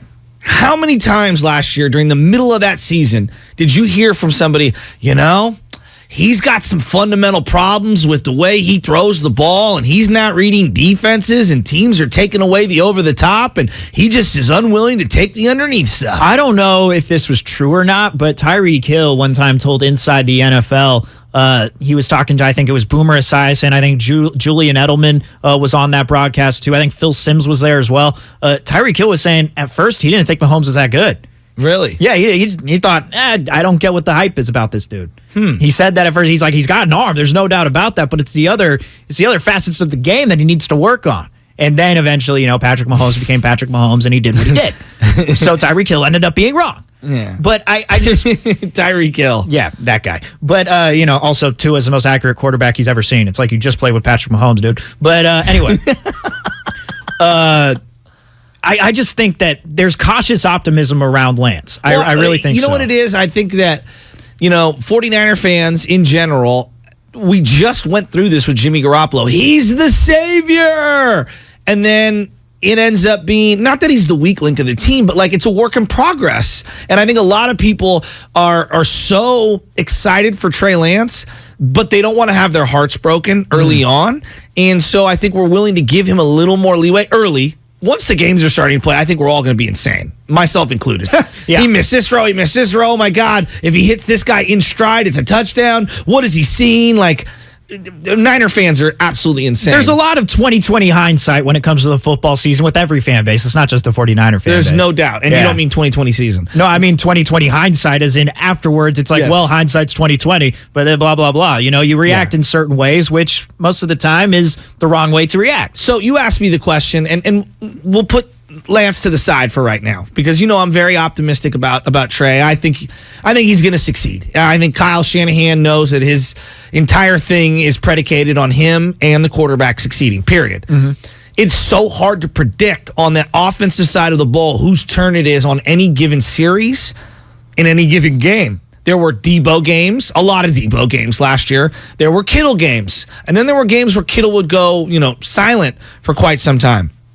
We have no idea who's going to be the number one running back. I mean, heading into last year, if you'd asked me on preseason which rookie running back will have the biggest impact, it's like Sermon, duh. Yeah. He's getting all the touches in preseason. And then, oh my God, who's this Elijah Mitchell guy after Mostert gets hurt?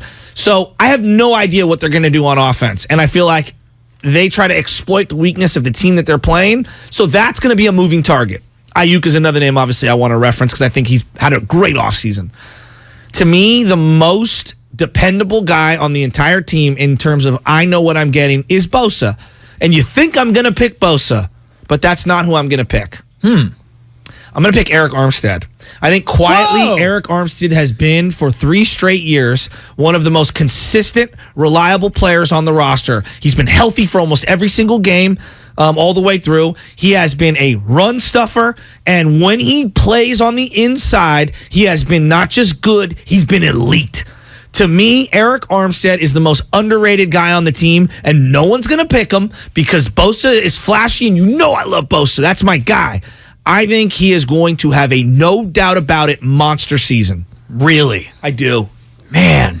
Eric, I didn't expect you were going to go Eric Armstead. He was dominant in the playoffs. I think people need to go back and watch what he did to Green Bay. He suffocated them. He was excellent in the Dallas game, and he was excellent in the LA Ram game.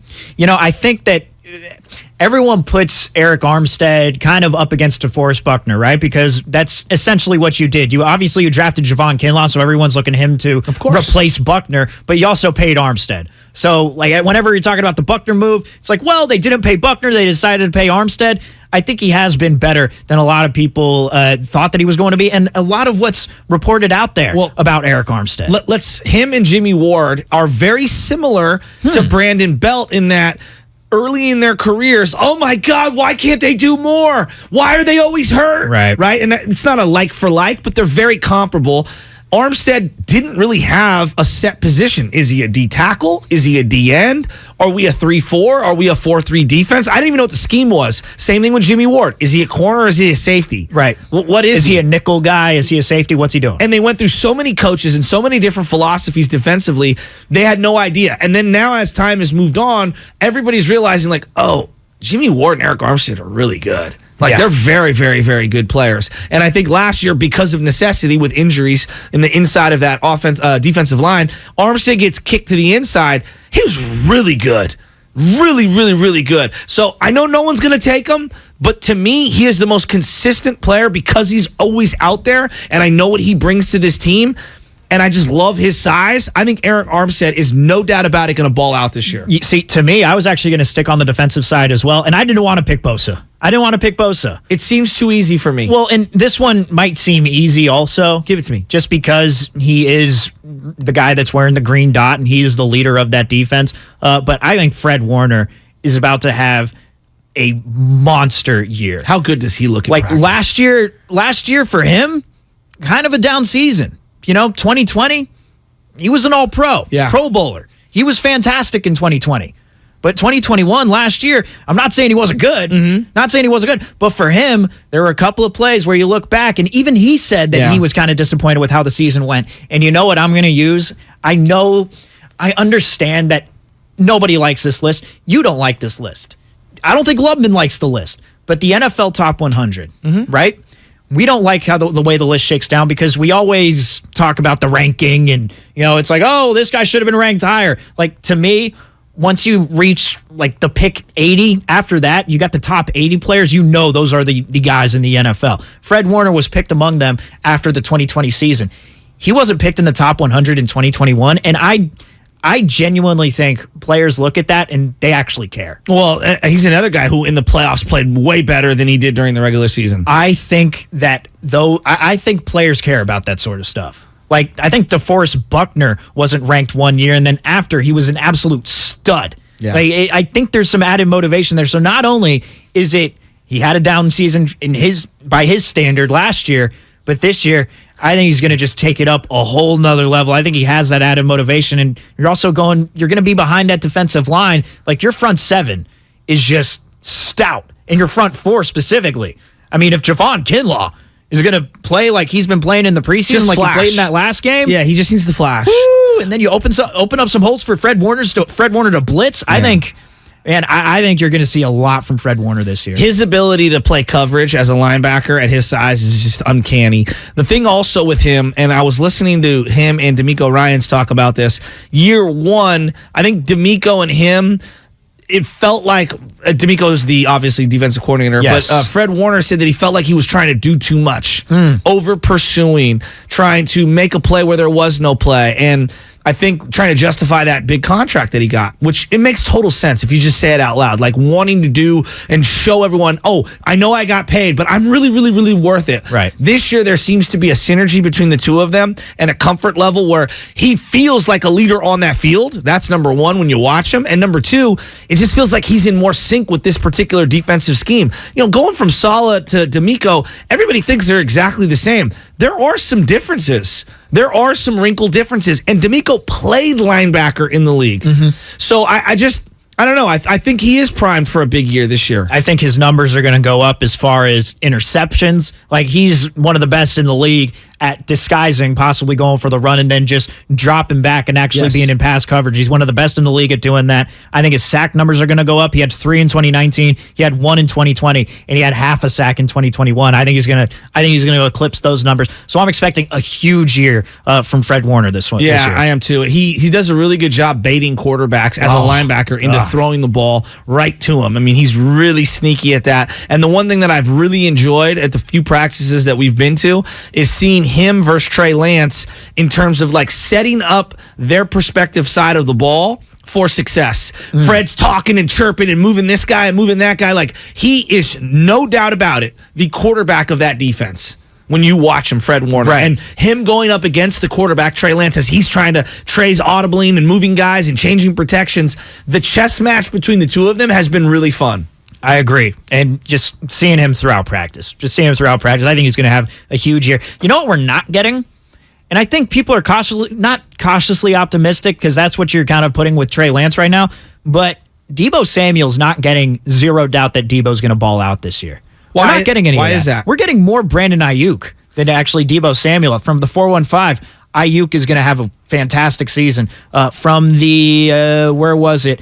From the 415 also, another 415 number. My answer is Ayuk. Dude's a stud, going to carry momentum from last year and renewed confidence into this season. That's Jason from Nevada. It's just so hard for me to predict wide receiver output in this offense, because it does feel like they just try to attack whatever the weakness is. That's a Belichick trait. Right. Like, defensively, I'm going to take away what you do best. Yes. You know what I mean? Like, that's something that's his hallmark. And now I look at Shanahan.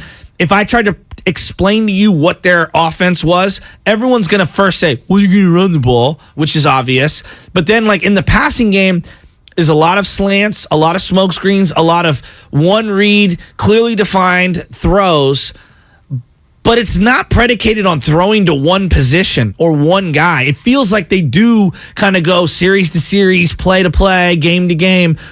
Who gives us the best opportunity to pop one here? You know what I mean? Like, against Green Bay, it does feel like Kittle always shows up because he destroys their linebackers. You know what I mean? Against the Rams, who always shows up?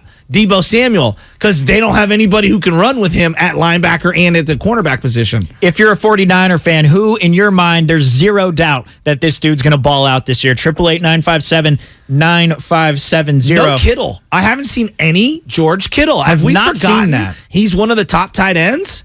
He was awesome for a 3-week stretch at the end of last year. And actually, I do got something on Kittle, because Mike McDaniel over there in Miami, I think he's starting to realize that he doesn't exactly have a George Kittle. And what's happening in Miami shows how special George Kittle With is Gesicki? as a complete tight end. And I do want to get to that. But right now, Shasky, it is time to give away that Kirby's gift card. Now, Kirby's, you've been talking about it all week, Shasky. What is Kirby's exactly? This is what Kirby's is, all right? It is a app and online site where the mechanic comes to you. It's very simple. I've got car problems, all right? Well, in other, equivalent metaphors, hey, I'm hungry. Let's order from food delivery app X. Well, same thing here. My car has problems. Let's have the mechanic come to me. This is an online service where you can have your brakes, you can have your check engine light, you can have an oil change. Whatever it is with the vehicle, the mechanic will come to you. No mess ups,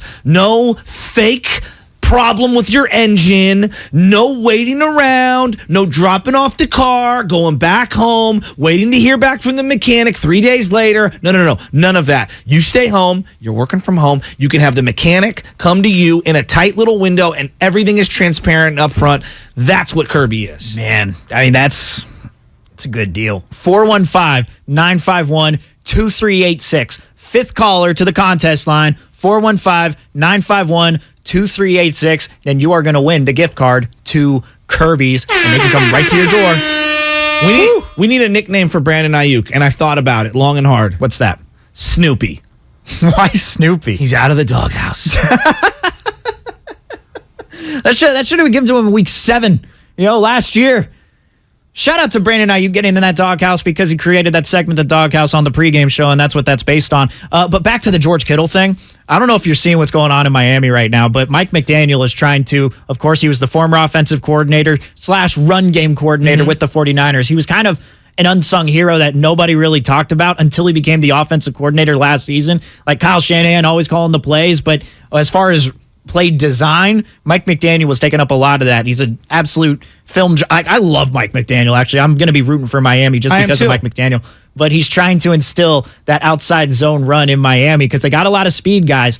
But Mike Gesicki's the number one tight end, and it doesn't look like he's fitting in very well because he still needs to become that blocking tight end, one where they're running this play. And Ted Nguyen did an article on it from the Athletic. You know Ted Nguyen. He's a football savant. They're trying to run this play that you'd seen run with the 49ers where they got the tight end lined up just outside the left tackle, shading the right tackle, Then you got the fullback lined up right behind him. Then they run a little running back counter play, and they just show Mike Gesicki completely fail on it. It's like that's exactly what George Kittle was doing. That's what he was a pro at, just going across the line of scrimmage, then opening up a lane for the running back to go through. So that's just a little something on Kittle. I heard he's basically playing wide receiver, Gesicki. But the point is that when you have Juszczyk and you have George Kittle, that gives you a schematic advantage in terms of inline blocking, and both of their abilities to catch the ball down the field and be dynamic makes you have to honor that aspect of their game and at least stay home and not crash in the run game. Zero doubt in your mind, 888-957-9570, which 49er player will ball out this season? Let's go to Danker in the city. Danker wants to weigh in. What's going on, Danker? Gentlemen, so I was going to mention Kittle, and I have one other guy, and I'll tell you the actual main reason why it's Kittle. The obvious is he has that arm, or Lance has the arm, and he'll hit the third level, so safeties can't cheat like they did with Jimmy. But off the play action, you need to keep someone home to spy Lance. So then Kittle, when he does break, like you guys just said, they have another responsibility, and Kittle will get behind that. So that's huge. And I think Tarvarius Ward, good call. Because he's not like your normal corner when the ball is coming to the receiver. He doesn't wait for it. He goes and high points the ball. So if Kinlaw does take that next step, and Bosa's like Curry, he creates more open space because you have to double team and always know where he is. You're going to have a lot more, opportunities breaking on the ball. Hopefully we get that pressure. So, yeah, I think Ward is a special corner.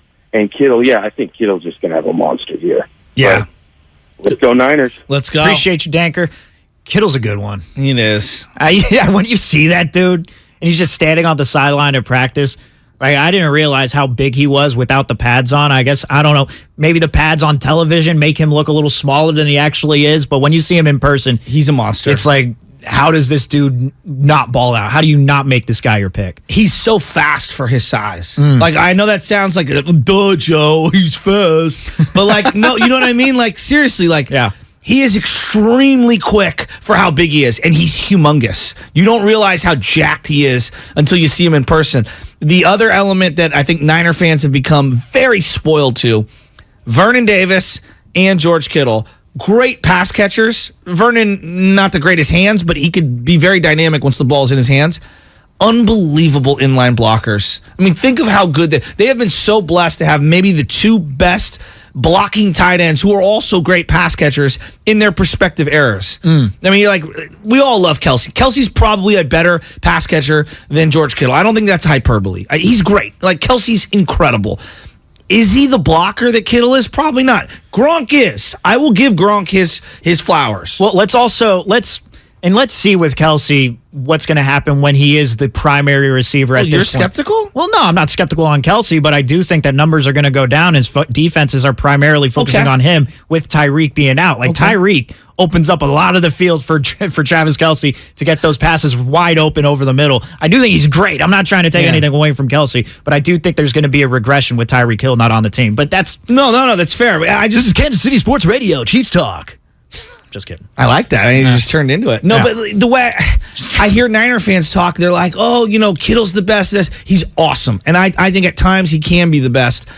To me, though, Kelsey feels like the clear-cut number one pass catcher in the game at that position. I mean, we're splitting hairs because they're both great players, but his body of work is ridiculous. I mean, the amount of 1,000-yard seasons, 1,200-yard seasons in a row is just incredible. He is so good.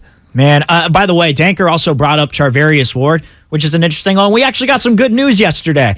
Tarvarius Ward, who's been out for the past couple of weeks with a groin injury, it looks like he's going to be practicing with the team following their preseason game against the Texans tonight. So Tarvarius Ward, if he's practicing with the team, you could safely assume that he's going to be ready for week 1. He was the most surprising player that I didn't even think about heading into camp, and I watched and I was like, wow. Yeah. He's really good. He stood out. Right? It was one of those dudes where you're looking at the where you got the, they give you the roster or whatever, they give you the depth chart, and you're just like, wait, who's that? Who's 35? Oh, that's that guy that they signed for 3 years, $40 million? That guy? But isn't that kind of crazy that in years past, if the Niners had spent a lot of money in free agency on one player, we'd be hyper-focused on him. On this team, it's like an afterthought. That's how loaded they are. And I think the drama of Debo and Jimmy and all these things have overshadowed it. But I just go back to Nate Clements, because when they signed Nate Clements, it was like, he's got to be the savior. And anytime Nate Clements didn't do anything, everyone lost their mind. Feels like Tarvarius Ward, although got paid very handsomely, is kind of flying under the radar. Yeah, remember, for example, it's because they got so many of these big money players that they've already paid money for, like George Kittle and Debo and Warner, like we've mentioned.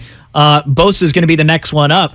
Remember how much recognition that Weston Richburg was getting after every game just because he was that first free agent that John Lynch had paid? It's like, look at Weston Richburg. He's making this money and not doing anything. Weston Richburg, The center? Yeah. So I had tweeted out this is going way back. I had tweeted something out about Weston Richburg always being injured, and out of nowhere, his dad...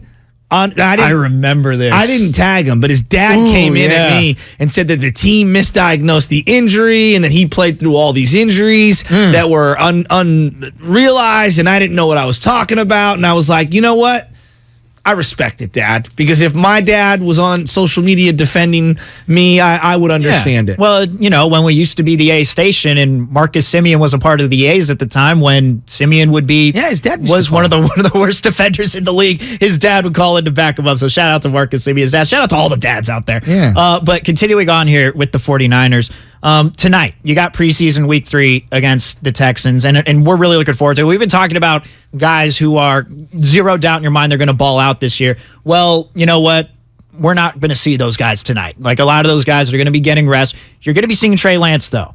And I think you could be seeing him for the first half of this game. But before we get to Trey Lance and how much he needs to play, we're actually going to be joined by Jason Aponte, host of the Sprint Ride Option podcast. If you follow anything 49ers on social media, you've seen this dude before. Can't wait to talk to him, get his thoughts coming up at 8 o'clock. But I think tonight's game, outside of watching Lance, I think you're going to see the reason as to why, not only just because of what Nate Sudfeld or Brock Purdy are going to do, but I think you're going to see a lot of the depth with this team.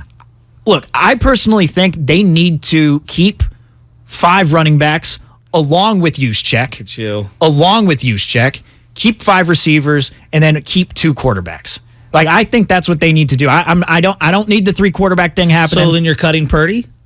That's the tough part, because you've paid Sudfeld that guaranteed money. I actually don't know whether that has anything to do with him possibly going to the practice squad or not, because there's a few different rules when it comes to putting players on that practice squad. But if you put Brock Purdy there, there's a chance that somebody could pick him up off waivers just as much as Nate Sudfeld. Most teams are only suiting up 2 quarterbacks these days, so the opportunity for a landing spot would be kind of minimal. Yeah. I don't know who's backing up Joe Burrow, but I'm looking at just a Shanahan tree, and if you put Brock Purdy on the practice squad, it does feel like, let's just say Cincinnati, hypothetically, because of their coach and his ties to Shanahan, that would be a logical landing spot in my estimation as a backup. Interesting. Yeah. Interesting. Zach Taylor. He's a Shanahan guy. Interesting. I like Zach Taylor. I liked him before they went on a Super Bowl run. Yeah. So I think if you watch this game tonight, outside of watching Trey Lance, I think you're going to see the reason as to why they should keep 2 running backs, and also the reason why Jimmy G is probably going to get cut. Because you don't need to pay this dude. We're not keeping 4? You don't need to pay this dude $24 million to keep him as a backup on this team. You do not need to do that. If Trey Lance gets hurt, then honestly, I'm not going to say you have to wave the white flag. Nobody ever wants to do that during the season. But once your starting quarterback goes down, does anyone really expect, an Eagles type of run? I don't think so. I think tonight, just as much as Trey Lance, I'm looking forward to watching the running backs and how that all shakes down, because there's going to be a lot there. To me, I feel like Sermon is fighting for his roster spot. I got nothing on that other than the gut and just watching it. Mason seems to run harder, the kid from Georgia Tech. And it feels to me like TDP was clearly a Shanahan kind of a pick. Anthony Lynn kind of a pick. Like, I think the two of them are on board with that kind of guy. Sermon, I don't know. I don't really know what his role is. So you had Brian Baldinger on the morning roast earlier. Brian Baldinger going to be joining us on Tuesdays at 7:30, if I'm not mistaken, right? It is Tuesdays at 7:30 going into this football season. Just want to be accurate with that. But Brian Baldinger was on earlier, and last year, the way that he talked about Sermon, there was some high expectation for him going into the preseason. But Baldy says that he just hasn't seen that flash from Trey Sermon that he's wanted to see. They got to be able to flash. You haven't seen that flash from Trey Sermon. Yeah. And I don't either. I don't see it. And I don't know if they see it. Because, I know he had the injuries last year. He got a chance early. But I never saw it last year. And I just don't see that yet from Trey. And that's unusual for a back. Usually it shouldn't take you very long. I mean, do you think there's a chance they just keep Trey Sermon on this team just because he's a third-round pick? Do you think the draft status has anything to do with it? They cut Joe Williams after year one, true. and he was a fourth rounder pick. Yeah. Shout out to Utah. I think they are way less emotional about the picks than we think they are. Now, Solomon Thomas, did they probably keep him longer than they should have? Maybe, but I don't know who's trading for him at that salary point that he had because he was on his rookie year. Number 3 overall, you're making like $9, $10, $11 million a year, even in year 3. Look at Dante Pettis, for example. I think it was 2 full seasons before they moved off of him, and they quietly just suffocated his playing time. And then he wasn't getting dressed and stuff like that. 2nd-round pick, kind of a high 2nd-round pick.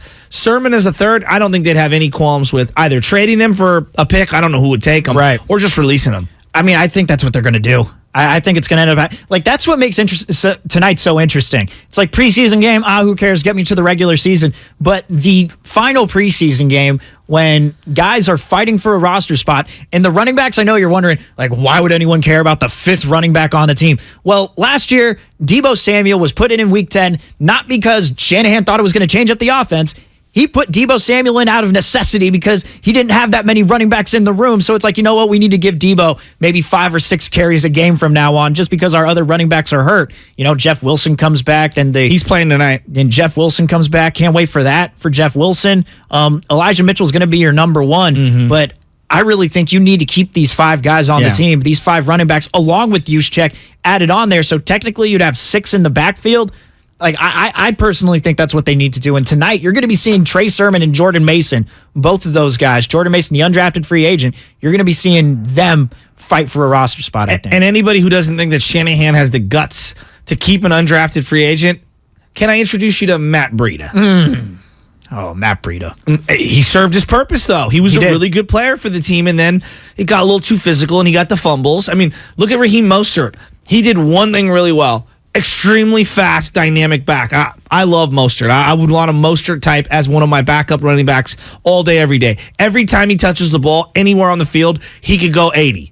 Anywhere on the field because of that speed. And that's why I look at someone like Mason and I say to myself, he doesn't have the speed element, but he's got that bruiser mentality and that size, and it's just so hard to find those guys. Yep. Ty Davis-Price, too, is another one of those guys who's just I like him, too. He's going to be fantastic out of LSU. I think he's going to have a really good year, and I think his game's going to translate really well. Who's not going to have a good year? Ooh, who's going to 100% doubt in your mind that this dude's going to play well? I think Jake Brendel's going to struggle at times. Jake Brendel is. I think so, too. I'm very interested to see how this offensive line is going to look over the first 6 or 7 weeks. I think it's going to be a work in progress. I also think that safety is going to be up and down at times. I think Hufanga, what's going on with Mosley in terms of his health, him and Ward. I think, I'm a little worried about the back end of the secondary because it can get picked on. I don't care how good your secondary is. The game is set up for offensive explosion because of the rules. And then the offensive line and its ability to open holes for some of these guys and protect the young quarterback. Yeah, offensive line is the question mark. Out of anyone else, like the only guy I see struggling in week 1 is probably going to be Tarvarius Ward because he's going to be backing up Jimmy Ward since Jimmy Ward's not going to be in week 1. At least that's what the outlook is. Yeah. So I think he's going to struggle because we've seen him struggle in the preseason already. But other than that, like we got a text here from the 408, after listening to you guys, it seems 16-1 will be a disappointing season, given how great everyone at every position apparently is on the 49ers. 16-1 is, we're not saying they need to be 16-1, But with the way that the NFC is shaping out right now, and the way that the 49ers look, you at least need to make the playoffs. Like, with this talent, there's no excuse for not making the playoffs with this talented roster. Well, here's the excuse. Your Achilles heel, which could be the offensive line. True. You know, like, the offensive line is, and Mark made a great point, Mark Willard, where he's like, what has sabotaged the Giants season this year?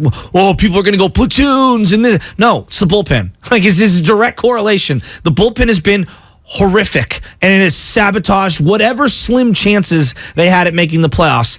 What can derail any season? Offensive line. Secondary. Like, big cluster injuries or underperformance at specific position groups. I wish off the top of my head I could come up with some sort of example as to, like a bullpen that was subpar, yet that team still made the playoffs because Dodgers. Their lineup was that good. But they had good closers. Right? Like, I'm just saying, the Dodgers bullpen has been their soft spot, but it's still been better than league average. But the offensive line still has Trent Williams. They still have the best left tackle in the game. I mean, Spencer Burford, the rookie offensive lineman at guard, we've seen rookie linemen drafted in the middle rounds. We've seen these dudes have stud seasons their rookie year and turn into something great. I think Burford can be that dude. So really, at right tackle, Colt McKivitz, they talk very highly of him with the 49ers. I'm not too high on Colt McKivitz, but I think that this team, with how skilled they are, even with that offensive line, I still think playoffs need to be there. No doubt. The other element that I cannot ignore, special teams. I like Ray McLeod. I hope he's the returner. It's tough to tell, in practice if they're just catching off the jugs machine. They were one of the worst special teams I've ever seen last year. Now, it's ironic because they won in Green Bay on a special teams play, right? That's true irony there. It's one of the greatest special teams play in 49er history, and yet they were one of the worst units in 49er history. So, but that's an area, new coach, a bunch of new players. We will not know until the first month of the season. How much you want to see Trey Lance play today? How much you want to see? Because we're going to be joined by Jason Aponte here in about 7 minutes. Coming up at 8 o'clock, Jason Aponte, Sprint Right Option Podcast. Want to get his thoughts on Trey Lance, how much Trey Lance should play tonight, if at all. You think he should play? You want him to get reps. He needs to play until they score. Once they score, even if it's a field goal, I don't even care. Play until they score. I would love a touchdown drive, but to me, you got to play until they score. I know it's football, and I know that it's tough to avoid injury, but if you're going to roll him out there during the preseason and use Zach Wilson as the example, see what happened to Zach Wilson? Well, look at what Trey Lance did in his time with against the Packers compared to what Zach Wilson did in his preseason game. When Trey Lance had some room to run, you know what he did? He slid. No, he hasn't slid. No, you talked about that after the game. He slid. Like, that was one of your favorite aspects of Thank God. That was one of your favorite plays from that game because it's the little stuff. He had the wherewithal to actually do that. Zach Wilson, I feel terrible for him and sad that he's not going to start out the season, but he could have avoided that because he tried to cut back on a defender and juke him out, and then he ended up spraining his MCL or whatever it was. So I think that the Niners and Trey Lance are going to be smart enough to try and avoid injury, at least for a half of football. Well, that's a great example right there. Everyone goes, what can you get out of the preseason that you can't do at practice? Well, at practice, you don't even touch the quarterback. So one area, one little tiny nuance, Trey sliding for the first time ever in any game of his entire NFL, high school, college, playing the quarterback position career, he slid finally once. If that's all that comes out of the preseason from playing in a live rep game, I'll take it. Like, I will take it. Like, those are the little tiny things that we don't account for as fans and as media members that I do think can be beneficial for the regular season. Like, I don't blame anybody if they're scared of a risk of injury. I don't blame you for thinking that. I'm scared of it. I mean, of course, but personally, I just want to see him play. I want to see him play in the first half. I don't want to see any more of that. Maybe a little, maybe with one drive remaining in the first half, but I also want to see the 2-minute drill ran as well and see how. He hasn't done that. No, really. he hasn't. That's a good call. Because that's going to be a staple of the Shanahan offense right there. See how he runs the hurry up. So I do want to see that. But you could get those reps too during the regular season. I understand. I can see opposing viewpoints too. I like him, and I'm rooting for him. But tonight, boy, it'd be nice if Davis Mills struggled. Maybe they'd want Jimmy. Oh, boy. All right. It is time for the injury report. Hit it, Spadoni. It's Time for the injury report. That really hurt. Brought to you by Boxer & Gerson, Northern California's premier workers' compensation law firm, helping injured workers get their lives back for over 40 years. For the injury report, we go to Kansas City as Royals starting pitcher Zach Greinke was placed on the 15-day IL yesterday, retroactive to August 21st. The team announced that Greinke is dealing with forearm tightness. Greinke exited his last start against the Rays after 4 innings when he began complaining of forearm discomfort. It is not clear just how severe the forearm tightness is, but the Royals are opting to not take chances by holding Greinke out of games for the next couple of weeks. The injury report was brought to you by Boxer & Gerson, Northern California's premier workers' compensation law firm, helping injured workers get their lives back for over 40 years. What's coming up on the game is sponsored by Fremont Bank, full-service banking, no compromises. You know, when we talk about the Draymond Green show, he's all about the new media, right? The new media. Well, but send me your mailbag questions. But he's still doing old media type of things because he's just criticizing what talk show hosts do and he's answering mailbag questions. You want to talk about new media? We're going to be joined by one of these guys, a part of the new media for the 49ers. Yeah. Coming up next, Jason Aponte of the Sprint Right Option podcast. Can't wait to talk to him. That's coming up at 8 o'clock, and we'll continue to talk 49ers football for the rest of the show. Stephen Langford in for Bonte Hill, Joe Shasky. It's 95.7 The Game. T-Mobile believes customers deserve to get more without paying more. Everything from entertainment benefits like Netflix on Us to travel benefits to Scam Shield protection, all with taxes and fees included. So the price you see is the price you pay. When you're a T-Mobile customer, you get over $225 in value every month in benefits with our Max Family Plan. That's like paying for nosebleed seats and getting to sit in the front row. That's right. At T-Mobile, your family gets over $225 worth of value and benefits with our Max Plan each and every month.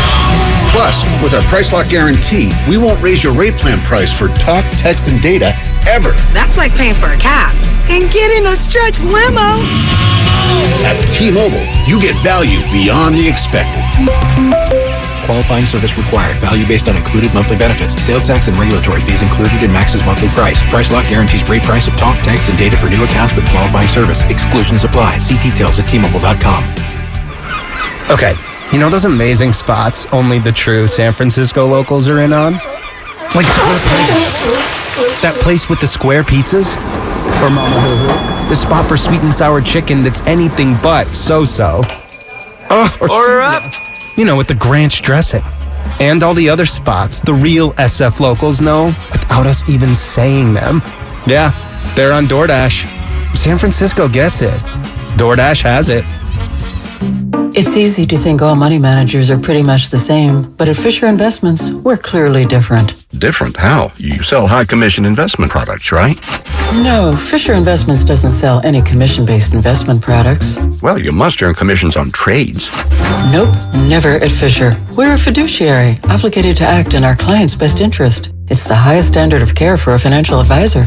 How do you know what's in their best interest? We get to know our clients and then tailor a portfolio based on their goals and needs. But you probably sneak in some hidden and layered fees. No, we have one transparent management fee structured so we do better when our clients do better. Wow, you really do look out for your clients. That's because our top priority is helping them achieve a comfortable retirement. It might be why most of our clients come from other money managers. Visit FisherInvestments.com to find out why investors like you switch to us. Fisher Investments. Clearly different money management. Investments and securities involve the risk of loss. In order for small businesses to thrive, they need to be smart, efficient, agile, staying ahead of the market at every turn, and finding ways to do more with less. That's never been more important than it is right now. So for a limited time, Comcast Business is introducing Small Business Savings, a deal for companies across the country. When you call in now, you can get powerful internet for just $39 a month for 12 months. $39 a month, with no annual contract and a money-back guarantee. All on the largest, fastest, reliable network for small businesses, with the company that powers more businesses than anyone else. So if you're a small business owner, don't wait. Call and get started today. Comcast Business, powering possibilities. Offer ends 9/21/22. Restrictions apply. New Comcast Business 50 megabits per second internet customers only. Requires EcoBill and AutoPay. Equipment, taxes, and fees extra and subject to change. Call or go online for details. After promo, regular rates apply. In order for small businesses to thrive, they need to be smart, efficient, agile, staying ahead of the market at every turn, and finding ways to do more with less. That's never been more important than it is right now. So for a limited time, Comcast Business is introducing Small Business Savings, a deal for companies across the country. When you call in now, you can get powerful internet for just $39 a month for 12 months. $39 a month, with no annual contract and a money-back guarantee. All on the largest, fastest, reliable network for small businesses, with the company that powers more businesses than anyone else. So if you're a small business owner, don't wait. Call and get started today. Comcast Business, powering possibilities. Offer ends 9/21/22. Restrictions apply. New Comcast Business 50 megabits per second internet customers only. Requires EcoBill and AutoPay. Equipment, taxes, and fees extra and subject to change. Call or go online for details. After promo, regular rates apply. I'm Listening reminds you that you are not alone and that talk saves lives. There's a new national hotline for mental health-related distress, 988. When you call or text 988 from any phone, you will be connected directly with trained counselors in over 200 crisis centers nationwide. They can get you the help you need anytime, anywhere. 988, the new National Suicide Prevention Lifeline. Talk saves lives. And with 988, talking is only 3 digits away. Find out more at imlistening.org. The Labor Day event from Dell Technologies is here. End the summer strong by starting up a new season of productivity. Your business upgrade begins with up to 48% off top-rated laptops, like Vostro, taking performance to the next level with 12th Gen Intel Core processors. It's time to push your growing business even further. What's next for you? Upgrade today by calling 877-ASK-DELL. That's 877-ASK-DELL. I want to take more chances with the embroidering. Henley's vision for a new clothing line is coming into focus. Dramatic. They'll need an on-staff photographer to put their collection in the spotlight. Why is no one taking shots of these? Indeed can help them hire great people fast. I need Indeed. Indeed you do. You can schedule and conduct virtual interviews all from your employer dashboard. Visit Indeed.com/credit and get $75 towards your first sponsored job. Terms and conditions apply. Research shows listeners don't like it when ads interrupt their music. So to help you remember that Liberty Mutual customizes home insurance, we made this ad optional. If you want to skip this ad, remove your left earphone. Liberty Mutual customizes home insurance, so you only pay for what you need. If you're missing this informative ad, you must love wasting your cash. It's the easy and smart way to save. Now it's all been said, so if that earphone was out, put it back in your head. Only pay for what you need at libertymutual.com. Liberty, liberty, liberty, liberty. Nature Valley has helped restore access to 10,000 miles of national park trails. And we're on our way to restoring even more, because every mile is a new memory. Life happens out there. Nature Valley. You're listening to 95.7 The Game, KGMZ FM at HD1 San Francisco. Always live on the free Odyssey app. It's time to wake up with a nice cup of morning roast. Oh, yeah. Featuring Aponte Hill and Joe Shasky. Well, I'm about that action, boss. Take him out! This is the morning roast on 95.7 The Game. It is the morning roast. Stephen Langford in for Bonte Hill. Bonte is out today, but he will be back tomorrow to close out the week. Of course, you can catch us live on YouTube, live on Twitch. The YouTube chat is humming right now. The Twitch chat is humming right now. And we're going to be joined in about a minute from Jason Aponte, who hosts the Sprint Right Option podcast. It's a 49ers podcast. He also does some work with Niners Nation as well. I mean, you want to talk about the new media? This guy is a part of the new media, especially with the 49ers. So we're going to talk to him in about a minute. But Chasky, you got a smirk on your face, and you just sent us something through the messages, and it's Pete Carroll quarterbacking, actually throwing a football. It's him at practice in a long sleeve white shirt. He's got gloves on with glasses, and he's doing the drills of practice. Now, he's in his 70s. Yes. I'm telling you this right now. I have zero shame when it comes to this. I'm a believer when you're coaching, especially at the youth levels. I don't know about the professional, but the youth levels. Part of what makes it fun for the kids is the coach getting down and showing them physically how to do some of the things. Yeah. Now, there's going to get a certain level where the kid's skill supersedes the adult skill. That happens in all of it. There's a transition period, right? But I'm going to be that old guy, like Pete Carroll, trying to still play quarterback in my 70s. My dad and me, we run Little League practices. I still put the glove down and field ground balls. I'm still swinging the bat. I'm still throwing batting practice. Basketball, I'll get in the drills. And if it's, let's say, we have 4 players on one side and 5 on the other, I'll be the 5th person. Yeah. I have zero shame in this. In fact, it keeps you young.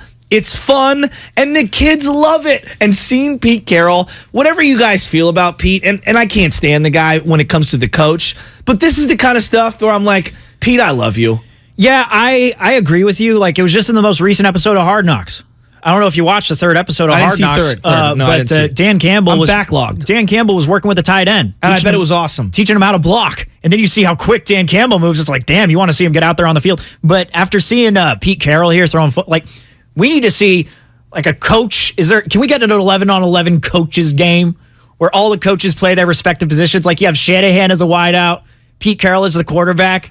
I don't know who'd be a center. Brian Dable as the center. Well, Harbaugh's the quarterback because he wears cleats. True. Good, in pregame. Good point. Good point. Shanahan can play wide receiver. Well, okay. Although he does throw to his children at every practice. But NFL coaches, though, I'm talking. Yeah, that's a good point. I mean, Jim's not exactly around anymore. You got John. Is Mike McCarthy one of your guards? Yes. Something along those lines. Dan Campbell, the tight end. Yeah. I think that'd be a spectacle. Bite a kneecap off. There you go. We're gonna take your other kneecap. You want to make the Pro Bowl interesting? Get the coaches game before, like the All-Star Celebrity Softball game in baseball. Get a coaches game before the Pro Bowl. Look, I'm a big believer in that the amount of people, let's just say the youth levels, right? The amount of kids that are even going to play high school sports are very minimal. Make it fun. Get in there, have some fun if you can, physically, if you can.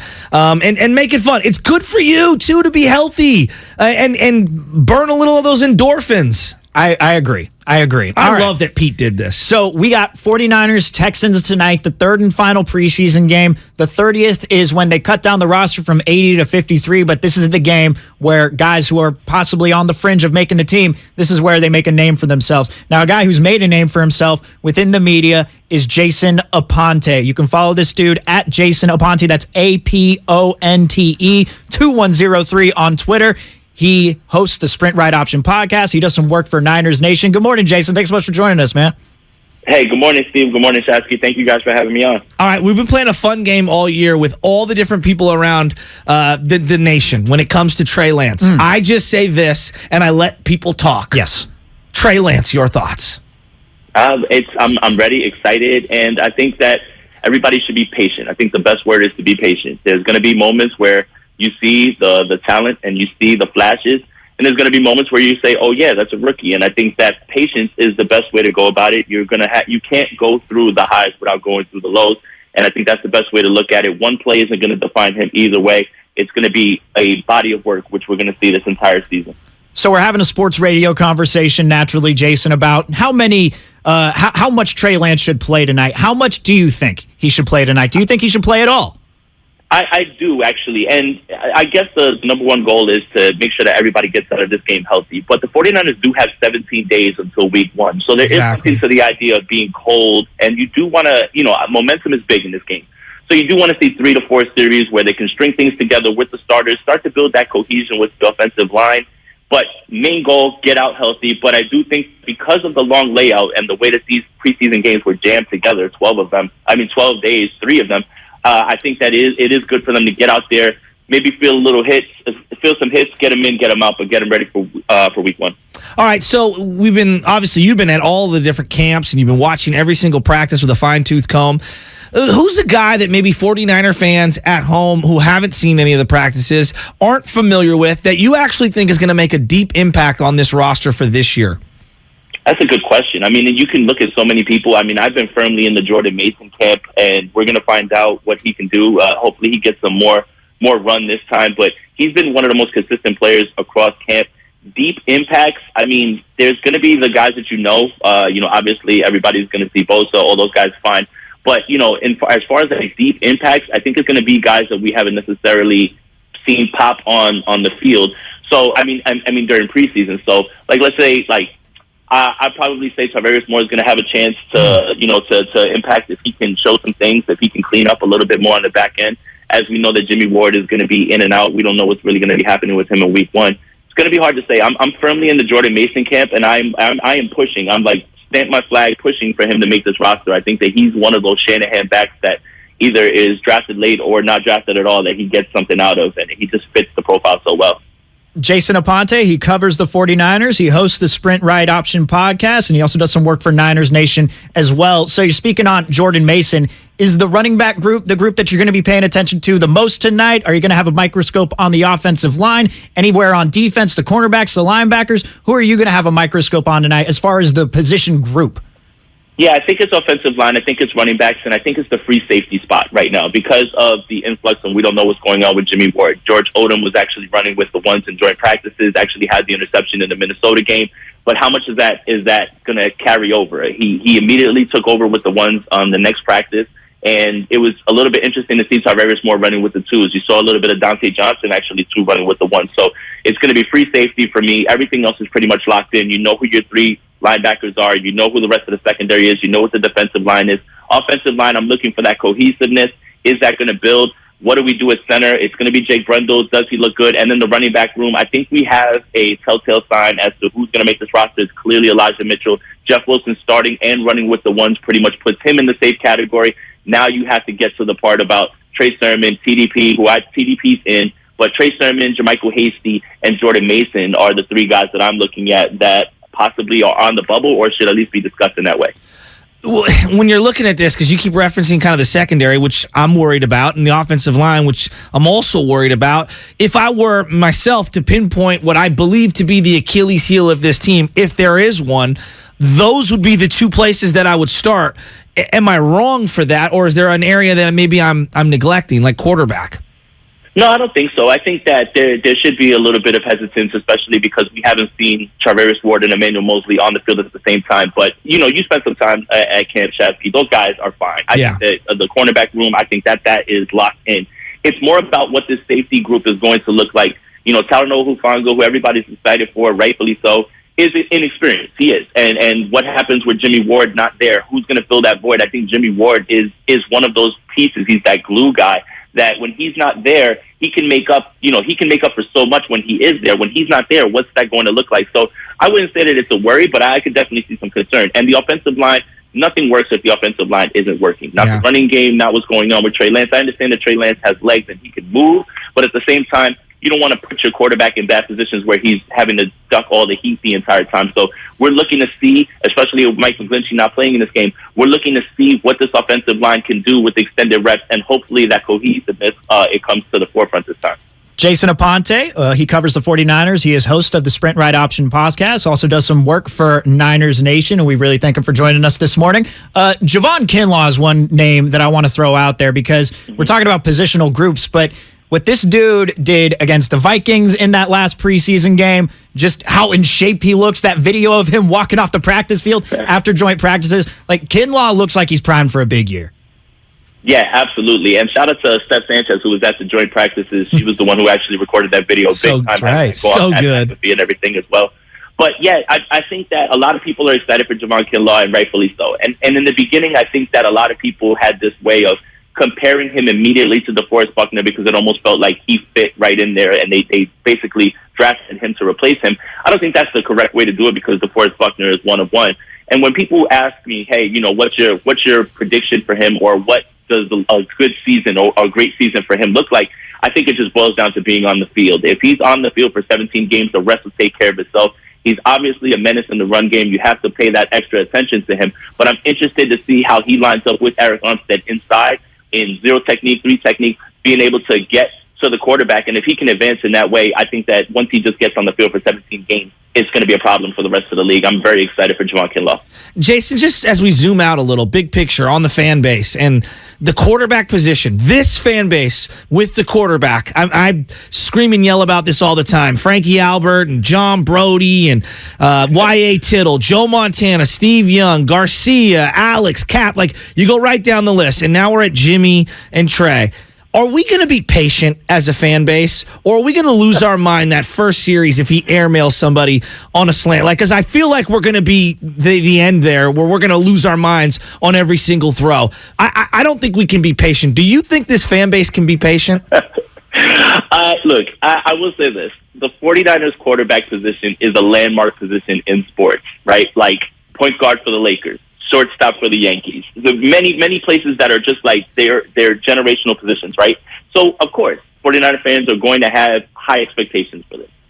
The second part of your question is, are they going to be patient? I preach patience, and I probably would say that it's not going to be as patient as people want it to be, as I'd like them to be at this point. But at the same time, it has to be patience right now at this point, especially when you consider how little he's played, what it looks like for many rookie quarterbacks, especially the ones that were highly touted much more than Trey Lance out of this draft class. Trevor Lawrence didn't have a great year. Justin Fields had his ups and downs. If you would have told me that Davis Mills was going to be the second best quarterback, I probably would have said no, out of this draft class. But that's what he was last year. So it's all of those other places that those guys play that has afforded them that sort of patience. But when you look at this roster, which is ready to go, and then you throw him in here, and then on top of that, you throw on the high expectations of the fan base, yeah, I suspect there'll be some people that won't be patient. But I think that cooler heads, the guys who are more level-headed, will be patient with the kid, and they will take the good with the bad. One more here for Jason Aponte. Jason, I'm sure you've watched Hard Knocks before, and any of the listeners who have watched Hard Knocks, Hard Knocks tends to create a fan favorite out of maybe a late-round draft pick or an undrafted free agent. So if the 49ers were on Hard Knocks, who do you think that fan favorite would be? That late-round draft pick, that journeyman guy who is trying to make the 53-man roster? That's a good question, man. I mean, I don't know what Jordan Mason's temperament is because we haven't really had a chance to see him, but he is going to, I think he's speaking or something like that, or he has spoken. I've never heard him talk. Right. Like, I've seen him run, and you get excited for that. It's like watching Hard Knocks now, you look at Jamal Williams, and he's like the standout guy. Yep. He's always that little, that zany character. That's a good question. I mean, I'm going to normalize saying I'm not sure at this point, especially because a lot of the other guys, they don't really get a chance to speak, so we don't know what they exude as far as their personality. Like Jimmy Ward is somebody who I think would be classic for that show. And I think because of his confidence and the way he speaks, but he's not a journeyman. He's like a stalwart. So it seems like the two guys that probably would jump off the screen now for the way that they've been kind of carrying themselves. Javon Kinlaw, because he's been a little bit, more carefree, I think, and Brandon Ayuk. Yeah. Brandon Ayuk has been spicy all preseason. And he's actually even saying that the joint practices were boring. I would love to see what that guy would say, not in a press conference, while they have him mic'd up. So those would be my picks. Jason Aponte, he covers the 49ers. Follow him on Twitter at Jason Aponte. That's APONTE 2103. Of course, he hosts the Sprint Ride Option podcast, does some work for Niners Nation. Thanks so much for joining us this morning, Jason. We'll have you on later on this season. Thank you, Steve, and thank you, Shasky. I just wanted to say before I go, Shasky, Bronta, Steve, I appreciate you guys supporting independent content creators like myself, like Splash Cousin Jordan Elliott, like Brad Graham. It really means a lot, man, and we don't take it for granted. Very humble about it. We're all in the same ocean, man. We're all just swimming upstream, doing the best we can. He did a great job there. And what's great, honestly, is the boom, boom, boom, boom, boom, rat-a-tat-tatting. We love that. Yeah, man. Thank you guys for having me again. It's a pleasure. And yeah, anytime you guys want me on, I'm here for you guys. Hell yeah. We'll definitely do it again. And also, good luck with the Yankees. So, he's a Yankees fan. I know that. It's a tough time for Yankees fans. Well, give me Judge. We can make a nice little swap out. So I want to ask that question to you. Actually, you know what? Before we do that, I'm sorry, I haven't seen this before. I was just on the YouTube chat, right? Okay. You can catch us live on YouTube. You can catch us live on Twitch. You have a parody account on YouTube? So Dibs came at me. I have my own YouTube account. You can follow me at Joe Shasky III. Yeah. But basically, I did it so I could log in to our YouTube chat and I can talk to some of the people that are in the chat because the chat's kind of lit. You know what I mean? It's a lot of fun. And there's a lot of people that go in there that watch us every single day. There's a lot of people that watch us that aren't in the chat, and that's totally fine. We appreciate anybody who taps in. And so I like every now and then at the break, I'll chime in a little here and there. Someone will ask a question. And that's another thing why you'd want to get on YouTube and subscribe to 95.7 The Game, because if you have a question, you could ask me the question and I will answer it during the break. So it's a little more interactive in that way. But yeah, all of a sudden I look up and there's like a Shasky troll account and they took my photo that I have for my account and they made it their, what is it called? Avatar photo? Yeah. Profile photo? Yeah. So, I don't even know, man. That's kind of creepy, but at the same time, it's flattering and weird. You've made it. Simultaneously. You've made it. You've made it. This guy called Shasky's Troll on YouTube. I'm sorry. I noticed that. I couldn't help it. I had to bring it up. Well, they keep going about like my body and I have a rooster's jowl, if you will. It's the lower below the chin area. And I'm very insecure over it. I freely admit it. Most people are insecure about their body in some way, some form or fashion. And I would be lying if I didn't say it got to me. Isn't that the best though, when you go on Twitter and you see people commenting on athletes' statures and saying he's out of shape or whatever, and they can't even bother to show a profile picture of their own selves? Well, like I'm sorry. That's the internet. Yeah, I know. Chassis troll. I think it's you've made it, and I love that. I love that Chassis troll is there. But then when they start to talk about the weight, that's when they're talking about their own insecurities. Not the weight, but just the look. That's when they're we're all human, right? It's the same thing with media crushing athletes. At some level, you're going to have to, you cannot be completely immune to all of the criticism. I don't care who you are. There was a specific NFL player, I forget the name who it was, but I think it was the guy for the Diggs for the Cowboys. He deleted all of his social media after Trayvon? After a video came out of him defending a pass, and it just looked really weird. He was getting burned, and he was so beat up by everybody on social media, and we know how toxic it can be, to where he deleted all of his accounts. And I do we're a small level, but I understand both sides of it. You are in that profession, and that's kind of one of the hazards or risks or whatever that kind of come along with the hazard. But everybody would be lying to themselves if they didn't say it does hurt. And people do hear it and see it and feel the criticism on some level. It's up to each individual on how they respond. Steph Curry, one of the greatest athletes of all time, secure beyond anyone's wildest dreams. And he is more secure at who he is than any of us are in our normal life. And what did he say after he won a championship? I hear all that. I hear everything. You think he doesn't? He hears everything. Every little criticism, every little detail, because we're all humans at the end of the day. And I guess my overarching theme, can we just be a little better to each other? Just a little. Just a little. No, we cannot. We cannot, Chasky. We cannot be better. I am going to hate every single person on social media. I am going to take your tweets. I'm going to reply to them, even though I don't know you and I've never met you face to face. And I'm going to say things that I wouldn't say to your face because I want to hide behind a Twitter profile. I'm just kidding. I don't do that personally. But that's just, it's what happens. That's what happens. But I want to ask you the question. And the question that we ended with Jason. Yes. So Hard Knocks, they tend to create fan favorites with players that are drafted in the late rounds, like this one.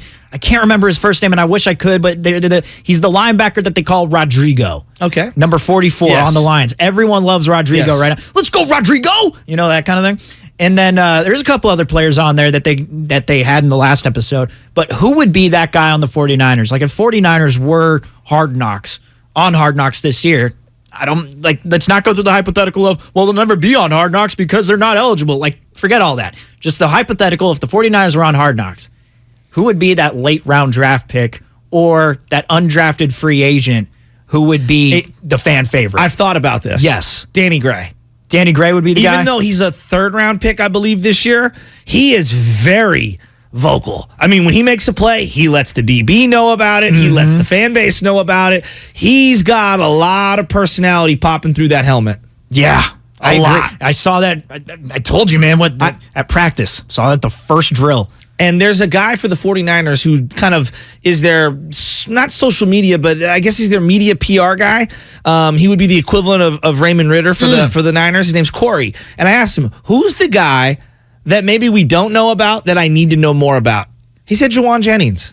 I said, Juwan Jennings? He said, yeah, he's into sneakers. He's into video games. He's into this. He's into that. He's a very fun guy, but nobody really gets a chance to talk to him much. I go, that's good to know. So I want to book Juwan Jennings on the show. All right. Interesting. Yeah. I think my guy, and this isn't my guy, Juwan Jennings, I think this is going to be interesting. You bring up Danny Gray and Jennings. I think that third wide receiver spot is open. It's almost like they're going to platoon from that spot. Yeah. So just throw anyone in there, whoever works for best against the coverage. But I think my guy, and I've loved this offensive lineman ever since we saw him that first day at practice, and he's worked his way up from being a third stringer to now working with the ones. But I think this dude has a real chance to make this team if Aaron Banks doesn't pan out as the left guard. But Jason Poe, I know. What a story. Number 62. Like, when you create a player in a video game, you tend to create a player where the stature doesn't exactly fit that position. You know, everyone likes to do that. Yeah. Jason Poe, little shorter than your average offensive lineman. Now, granted, for a regular human being, he's tall. I mean, he's 6'1" after all. But when he's going up against defensive guys that are, the likes of Kinlaw, where they're upwards of 6'5", it's a little different. But Jason Poe, this dude plays with so much fire, so much passion. And I hope tonight against the Texans, we see a play where Jason Poe is playing at left guard and they got to pull him. That's one of my favorite plays in football. Just whenever they got to pull the guard and make him run to the outside and try to make a play at the second level. I want to see Jason Poe do that tonight. I think he'd be a fan favorite. So who is Jason Poe? For people that are out there and they're going, who is this guy? Undrafted out of Mercer. Small school. School so small, his pro day was at Georgia. And he went to Georgia, which is an SEC powerhouse, to go play with a bunch of guys in a pro day to fill roster spots. And he proved himself on a field of 5-star blue chip talent studs. And they called him strong as an ox coming out of that. And he is a guy that everybody's fascinated with. Like you said, undersized. And he just looks the part. You know what? On the other side, what's coming up on the game is brought to you by BMW Fairfield. I want to play what Trent Williams had to say about Jason Poe because he had a way to describe him. You do not want to miss that. That's coming up on the other side. Plus, Eric Dickerson. What's going on, man? Just had to comment on 49er fans? We'll get to that on the other side as well. That's what's coming up in the game. Brought to you by BMW Fairfield, now open in the Fairfield Auto Mall. They provide a luxurious, all-encompassing experience to address all of your BMW needs. Visit BMWFairfield.com today to book your visit. That's BMWFairfield.com. Now with Xfinity, you'll get unlimited internet with gig speed and supersonic Wi-Fi. With a 2-year internet rate guarantee, no annual contract required, and no equipment fees. Talk about knock your socks off. Ooh, plus a free Flex 4K streaming box. It's like hitting the streaming jackpot. It's all just $50 a month when you add Xfinity Mobile with unlimited data. $50 a month. A price that's truly jaw-dropping. Oh, literally. The speed you need at a price you want. Value that's simply bananas. That's the new Xfinity Supersonic Bundle. It's kind of a big deal. Go to Xfinity.com/gig, call 1-800-XFINITY, or visit a store to learn more. Limited time offer. Restrictions apply. Requires paperless billing and autopay. New gigabit internet customers only. Xfinity Mobile requires post-pay Xfinity internet. After 24 months, regular rates apply to all services and devices. Drivers who switch and save with Progressive save over $700 on average, and those savings add up. Imagine what you could buy in the future. The graphics are so real on this video game console I bought with the savings from switching to Progressive 10 years ago. I can't tell what's real and what's the game, which I think is what people want, in the future, which it is currently. So switch to Progressive and save big because those savings can add up in the future. Progressive Casualty Insurance Company and Affiliates. National annual average insurance savings by new customers surveyed who saved with Progressive in 2020. Potential savings will vary. If you run a small business, efficiency has never been more important. So for a limited time, Comcast Business is introducing small business savings. Call now to get powerful internet for just $39 a month for 12 months with no annual contract and a money-back guarantee. All on the largest, fastest, reliable network for small businesses. Comcast Business. Powering possibilities. Ends 9/21/22. Requires EcoBill and autopay. Restrictions apply. New business 50 megabits per second customers only. Equipment, taxes, and other charges extra and subject to change. After promo, regular rates apply. Everything, our farm, our stand, our pop-up shop, it really all started when we discovered the benefits of local, raw honey for our family. And then we decided to turn it into a business. We were looking for something to help us get up and running. So we got the Chase Business Complete Banking Account. It's more than a bank account. It comes with Quick Accept, which lets us take card payments anytime, anywhere in the U.S. using the Chase mobile app. Plus, we get same-day deposits at no extra cost. For us, it's more than honey. It's about sharing a little sweetness with the world. Get the Chase Business Complete Banking Account with the essentials you need to help get your business going. Learn more at chase.com/business-complete-banking. Chase for business. Make more of what's yours. Quick Accept is not available in U.S. territories. Enrollment required. Usage subject to approval. Same-day deposits available for payments before 8 p.m. Eastern Time, Sunday to Friday. Fees and rates apply for checking and processing. Limitations and restrictions apply. Participants compensated. Merchant services provided by Payment Tech LLC and WePay Inc., subsidiaries of J.P. Morgan Chase Bank and a member FDIC. T-Mobile believes customers deserve to get more without paying more. Everything from entertainment benefits like Netflix on Us to travel benefits to scam shield protection, all with taxes and fees included. So the price you see is the price you pay. When you're a T-Mobile customer, you get over $225 in value every month in benefits with our Max Family Plan. That's like paying for nosebleed seats and getting to sit in the front row. That's right. At T-Mobile, your family gets over $225 worth of value and benefits with our Max Plan each and every month. Plus, with our Price Lock Guarantee, we won't raise your rate plan price for talk, text, and data ever. That's like paying for a cab and getting a stretch limo. At T-Mobile, you get value beyond the expected. Qualifying service required. Value based on included monthly benefits. Sales tax and regulatory fees included in Max's monthly price. Price Lock guarantees rate price of talk, text, and data for new accounts with qualifying service. Exclusions apply. See details at T-Mobile.com. Kirby is your driveway mechanic. They bring the shop to you with brake and tire replacements, oil changes, and so much more. Get $50 off your first oil change with code OIL50 at Kirby.com. That's CURBEE.com and use code OIL50. The Labor Day event from Dell Technologies is here. End the summer strong by starting up a new season of productivity. Your business upgrade begins with up to 48% off top-rated laptops, like Vostro, taking performance to the next level with 12th Gen Intel Core processors. It's time to push your growing business even further. What's next for you? Upgrade today by calling 877-ASK-DELL. That's 877-ASK-DELL. Now batting, Xfinity Internet. It's made to do anything, so you can do anything. Supercharge your home with incredibly fast and powerful supersonic Wi-Fi. With 3 times more bandwidth, it covers all the bases, and then some. And strike out billions of threats with advanced security that helps keep you safe at home and on the go. If you're keeping score, that's internet that does it all. That's unbeatable internet from Xfinity. Restrictions apply, not available in all areas. I'm Bob Burke, founder and chairman of Burke America Parts Group, a family of brands that includes RepairClinic.com, an appliance and HVAC parts solution company that's grown into an international brand. Before AmericanEagle.com, we partially launched a new technology platform developed by another firm.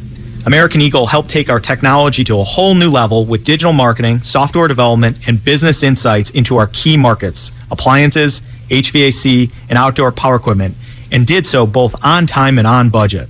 AmericanEagle.com has the resources, experience, and talent needed to produce solutions. Our new technology platform, developed by AmericanEagle.com, has produced tremendous results with higher traffic, conversion, engagement, and online revenue. If you have any home repairs you need to take care of, check us out at RepairClinic.com. If you need a world-class website or technology project, then I would highly recommend AmericanEagle.com. Call AmericanEagle.com at 773-NETWORK. That's AmericanEagle.com, 773-NETWORK. In Orinda today, we're looking for highs near 76. Weather brought to you by the Odyssey app. Did you know you can get your local news, traffic, and weather for free on the Odyssey app? Download the Odyssey app so you're always a tap away from the news you need to keep you moving throughout your day.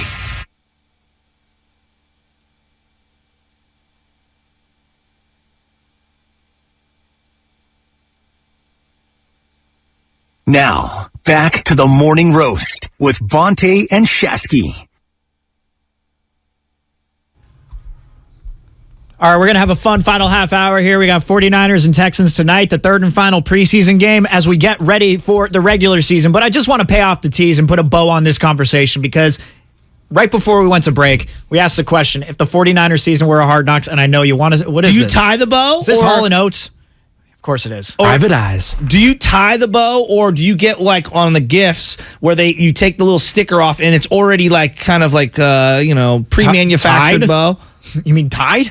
As it's a tied bow already? The bow is tied? Well, you can get bows that like are plasticky and you tape them on. So technically in this analogy, yes, or this metaphor, yes, we're going to put a bow on this one. Oh, we're just so going it's to like put the pinning bow. the tail on the donkey. Yes, it takes a lot less time.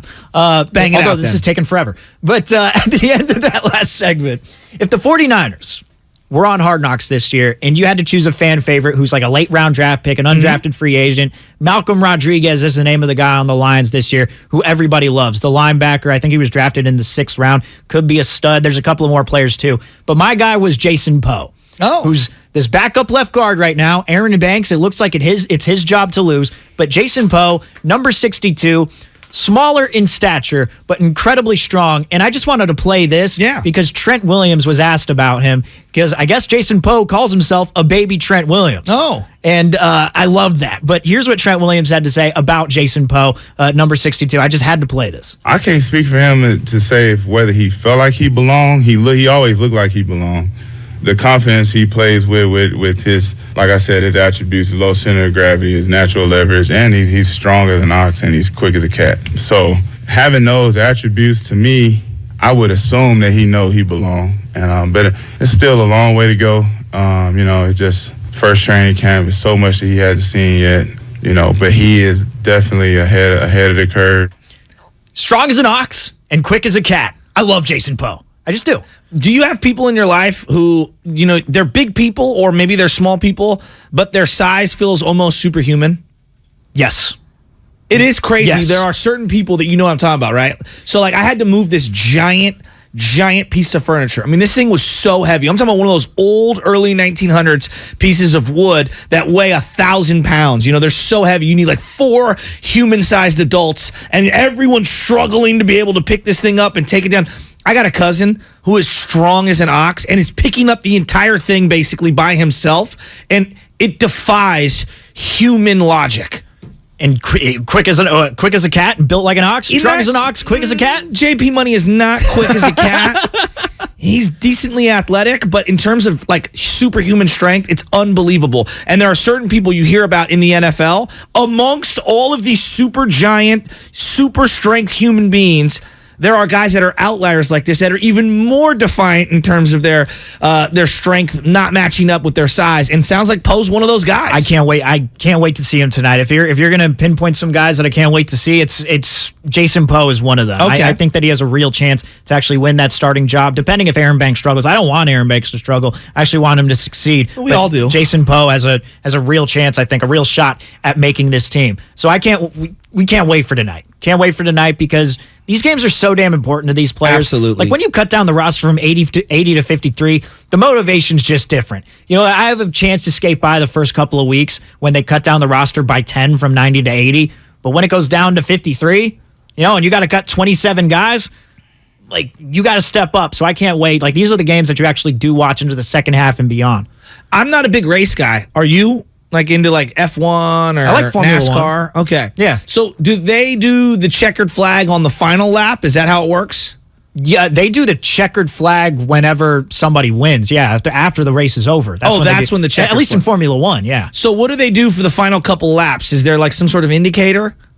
Nothing that I know of. Because I feel like this final preseason game is the indicator that we're coming into the final stretch. Right. The point of no return. And I'm ready for it. It's Formula 1 that I'm talking about. Okay. I'm sure someone's going to weigh in I'm sure someone's going to weigh in they do this in NASCAR. They do this in IndyCar racing. I personally don't know. Just Formula 1 is what I watch. Formula 1, back from the break, by the way. They had a month off. Oh. I know you're really emotional about Daniel Ricciardo and what's happening with McLaren right now. I don't know what you're talking about. Tough break. It's kind of like a Brandon Crawford situation where it's they still have him under contract for one more year, but they're basically going to let him go.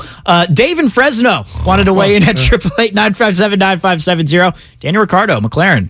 Whew. Dave in Fresno wants to weigh in. Dave in Fresno, what's going on? Hey. Hey, good morning, guys.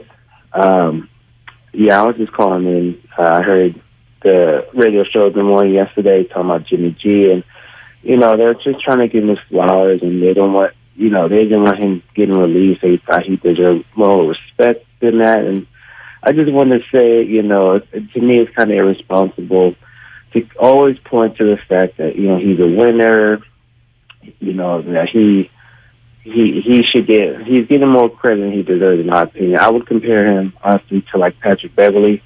Well, everywhere he goes, he wins, but he's definitely not the first, second, or third reason why they're winning. So I think the reason he's still on the team is because everybody watched the tape.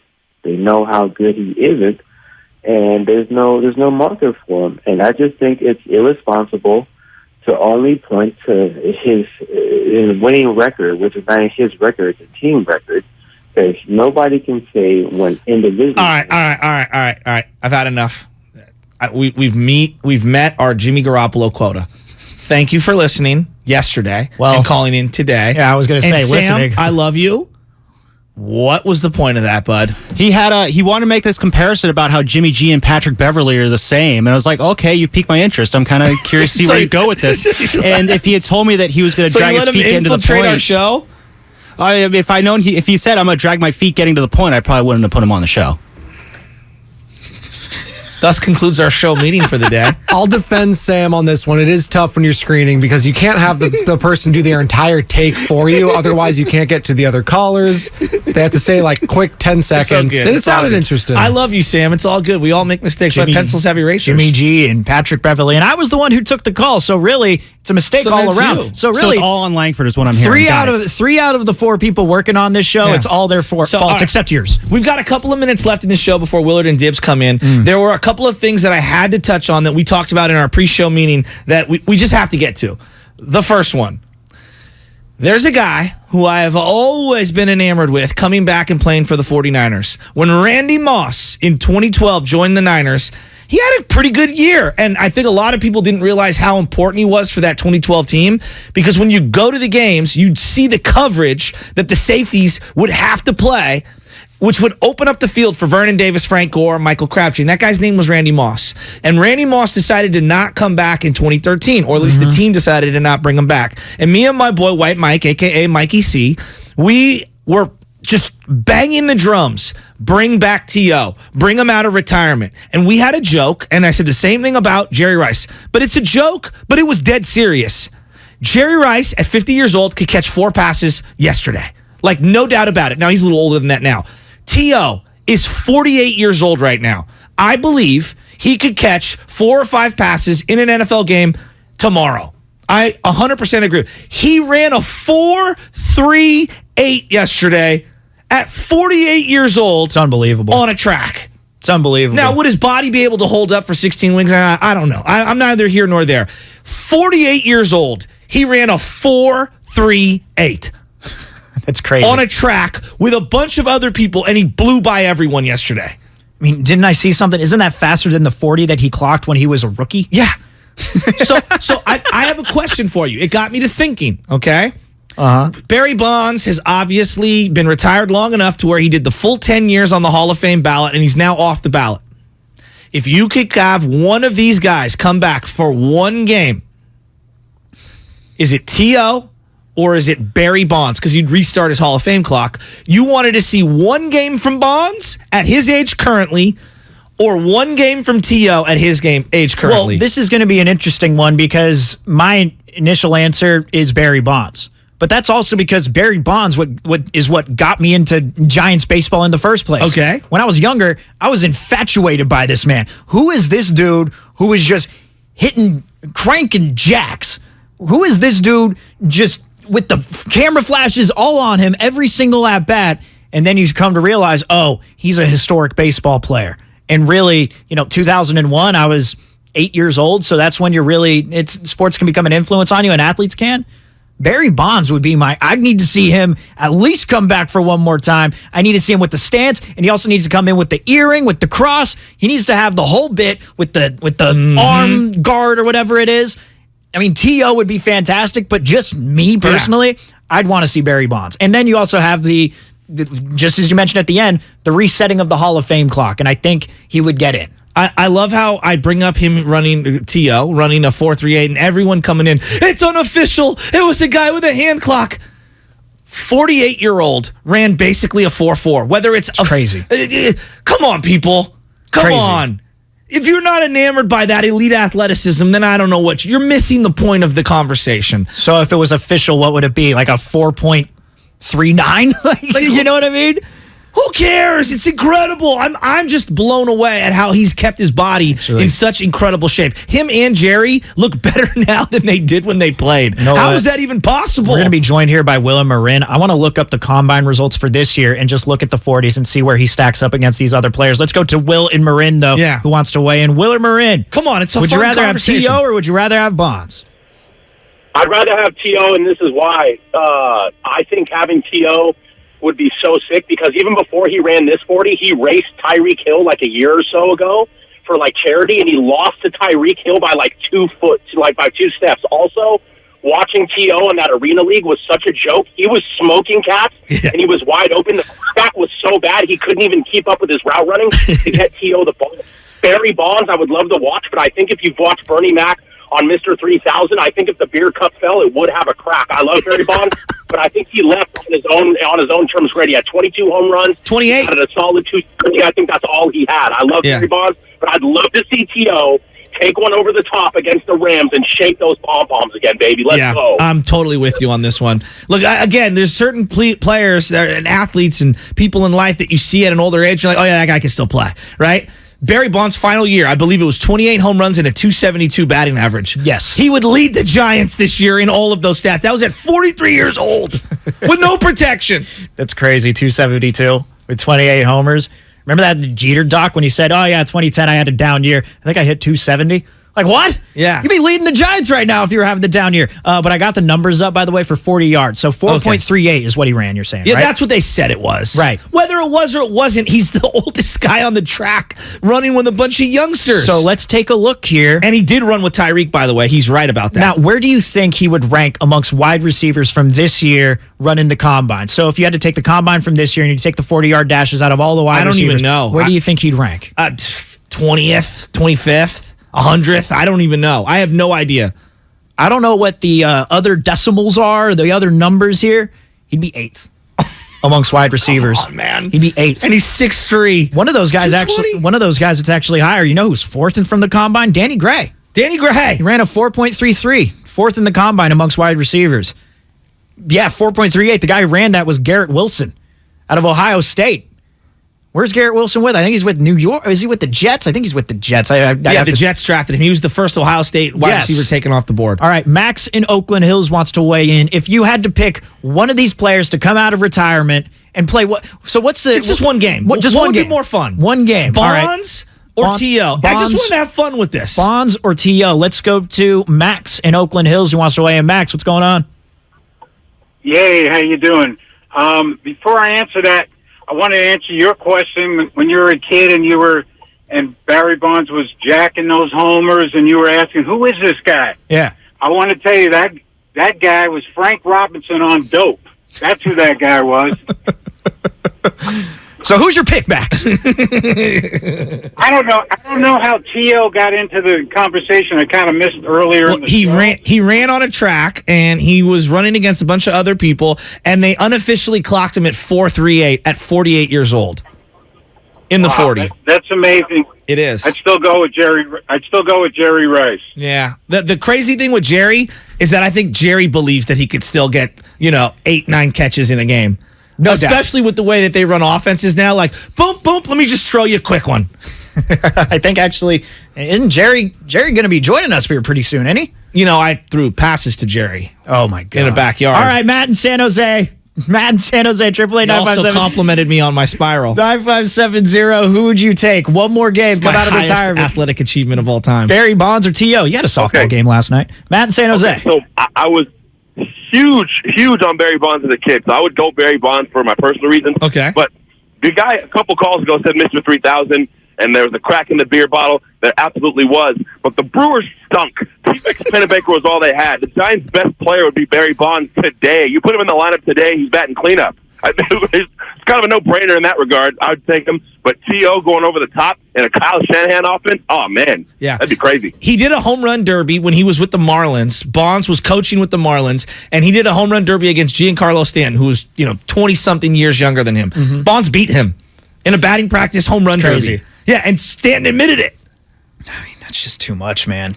If you think these guys lose it, you're tripping. Agreed. I mean, did you see, I think it was his, I want to say it was his 63rd birthday the other day, but Julio Franco, like they showed him taking hacks in the batting cage. Will Clark posts stuff on his Twitter all the time of him taking hacks. If you don't think Will could go up the middle right now, well, it'd be into the shift. But if you don't think he can get a hit right now, you're tripping. I would love to see Barry, though. Will hitting in the basement, the video that everyone sees all the time, that sound off his bat. It's insane. I could let everyone in this station, every single person, maybe Alan Stiles could do it, but everybody in this station could swing off the tee, 100 swings, and you wouldn't make that sound that Will Clark makes. No, and with how easy it looks. Like effortless. It really is. Effortless. Just boom. Boom. All right, you know what? Let's go to Austin in Redwood City, who actually wants to weigh in on Trey Lance here. We got a few minutes. We got the changeover coming up with Willard and Dibbs. We also got the flex moment. That's coming up as well. But Austin in Redwood City wants to get your call in here to talk about Trey. What's going on, Austin? Hey, nothing much. Hey, before I get in with that Trey, man, hey, Barry Bonds, I don't know. Today is the game. He might just get walked. And, you know, as Giants, how we don't capitalize off these runs, I don't know about that one. But I definitely take Terrell Owens. You know, we like that celebration and that trash talk over the top after he gets a touchdown. But with that being said, Kaepernick, man, Shanahan is finishing with Jim Harbaugh didn't do with Kaepernick. Trey Lance is a Kaepernick type player, man. I like that. But that's all I got. No, good call. Yep. Good call. And you know what's funny about the Bonds thing? We were joking about this morning. If Bonds played on this Giants team, could you imagine? Well, they're facing Kershaw today. You know, Bonds' numbers aren't as good as we want against lefties. Let's sit him out. Oh, man, we're playing the Diamondbacks, and you're telling me that all-star Joe Mantiply is coming in the 7th inning? And you get a lefty-on-lefty matchup? Sorry. Slater, get ready. Get your bat. Get the weight. Let's go. Could you imagine those situations, pinch hitting for some of those guys? They would have strangled the coach right there on the spot, the manager. Yes, there would have been another Barry Bonds, Jeff Kent type of moment in the dugout. Another reason you guys take Bonds, too, instead of T.O. is it resets his Hall of Fame candidacy. Yeah, that's the number one thing for me. Yes. Yeah, they need to do that. They just have him play one game. One game at the end of a 162-game season, reset that Hall of Fame clock, get Rob Manfred out of here, get everything, get a new regime in baseball for the next 10 years. Well, you know, they actually asked Gabe that specific question. You know what he had to say? Oh, my God, I didn't know. Well, they're probably worried about blocking at bats for other guys. You know, you got to get Bryce Johnson his ABs, and Barry's just going to take that space up. You got to make room. Yeah. Got to make room. Got to make room. You guys are just killing me. From the 650, Bonds would lose his mind. From the 510, MLB teams should bring back their legend players during training camp to let them DH for a game or two. That would be cool to see. Bonds gets a few ABs during spring training. Yeah, I agree.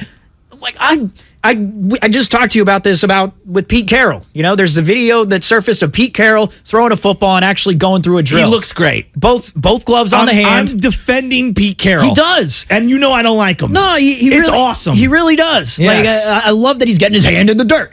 But I'd love to see a coach's game, you know, like prior to the Pro Bowl. Andy Reid? Yes. Andy Reid, you've seen him throw a football. You've seen that video of him on the Rams. You've seen Stan Van Gundy dribbling a basketball. It's the most incredible thing for most people. It's like, well, you don't think Stan Van Gundy could play hoops? Dude, I'm not going to. That video surfaced on my Twitter, I think, 3 weeks ago. Matt Handel. I was hypnotized by it. Right? I was like, I forgot about this. Yeah. So you do a little crossover, then behind the back, then you do it like that. Everyone looks at Stan Van Gundy and thinks, like, how is that dude? Like, this dude's a basketball coach? Like, when they first take a look at him, and then you see the moves. Same thing with Pete Carroll. It's good. It gives him validity. But I want to see the same thing with legends, though. Well, now I'm thinking a Copper Fit or Copper Tone or whatever the name of that company. Copper Fit commercial with all the legends, but let's just make it a real game. Yeah.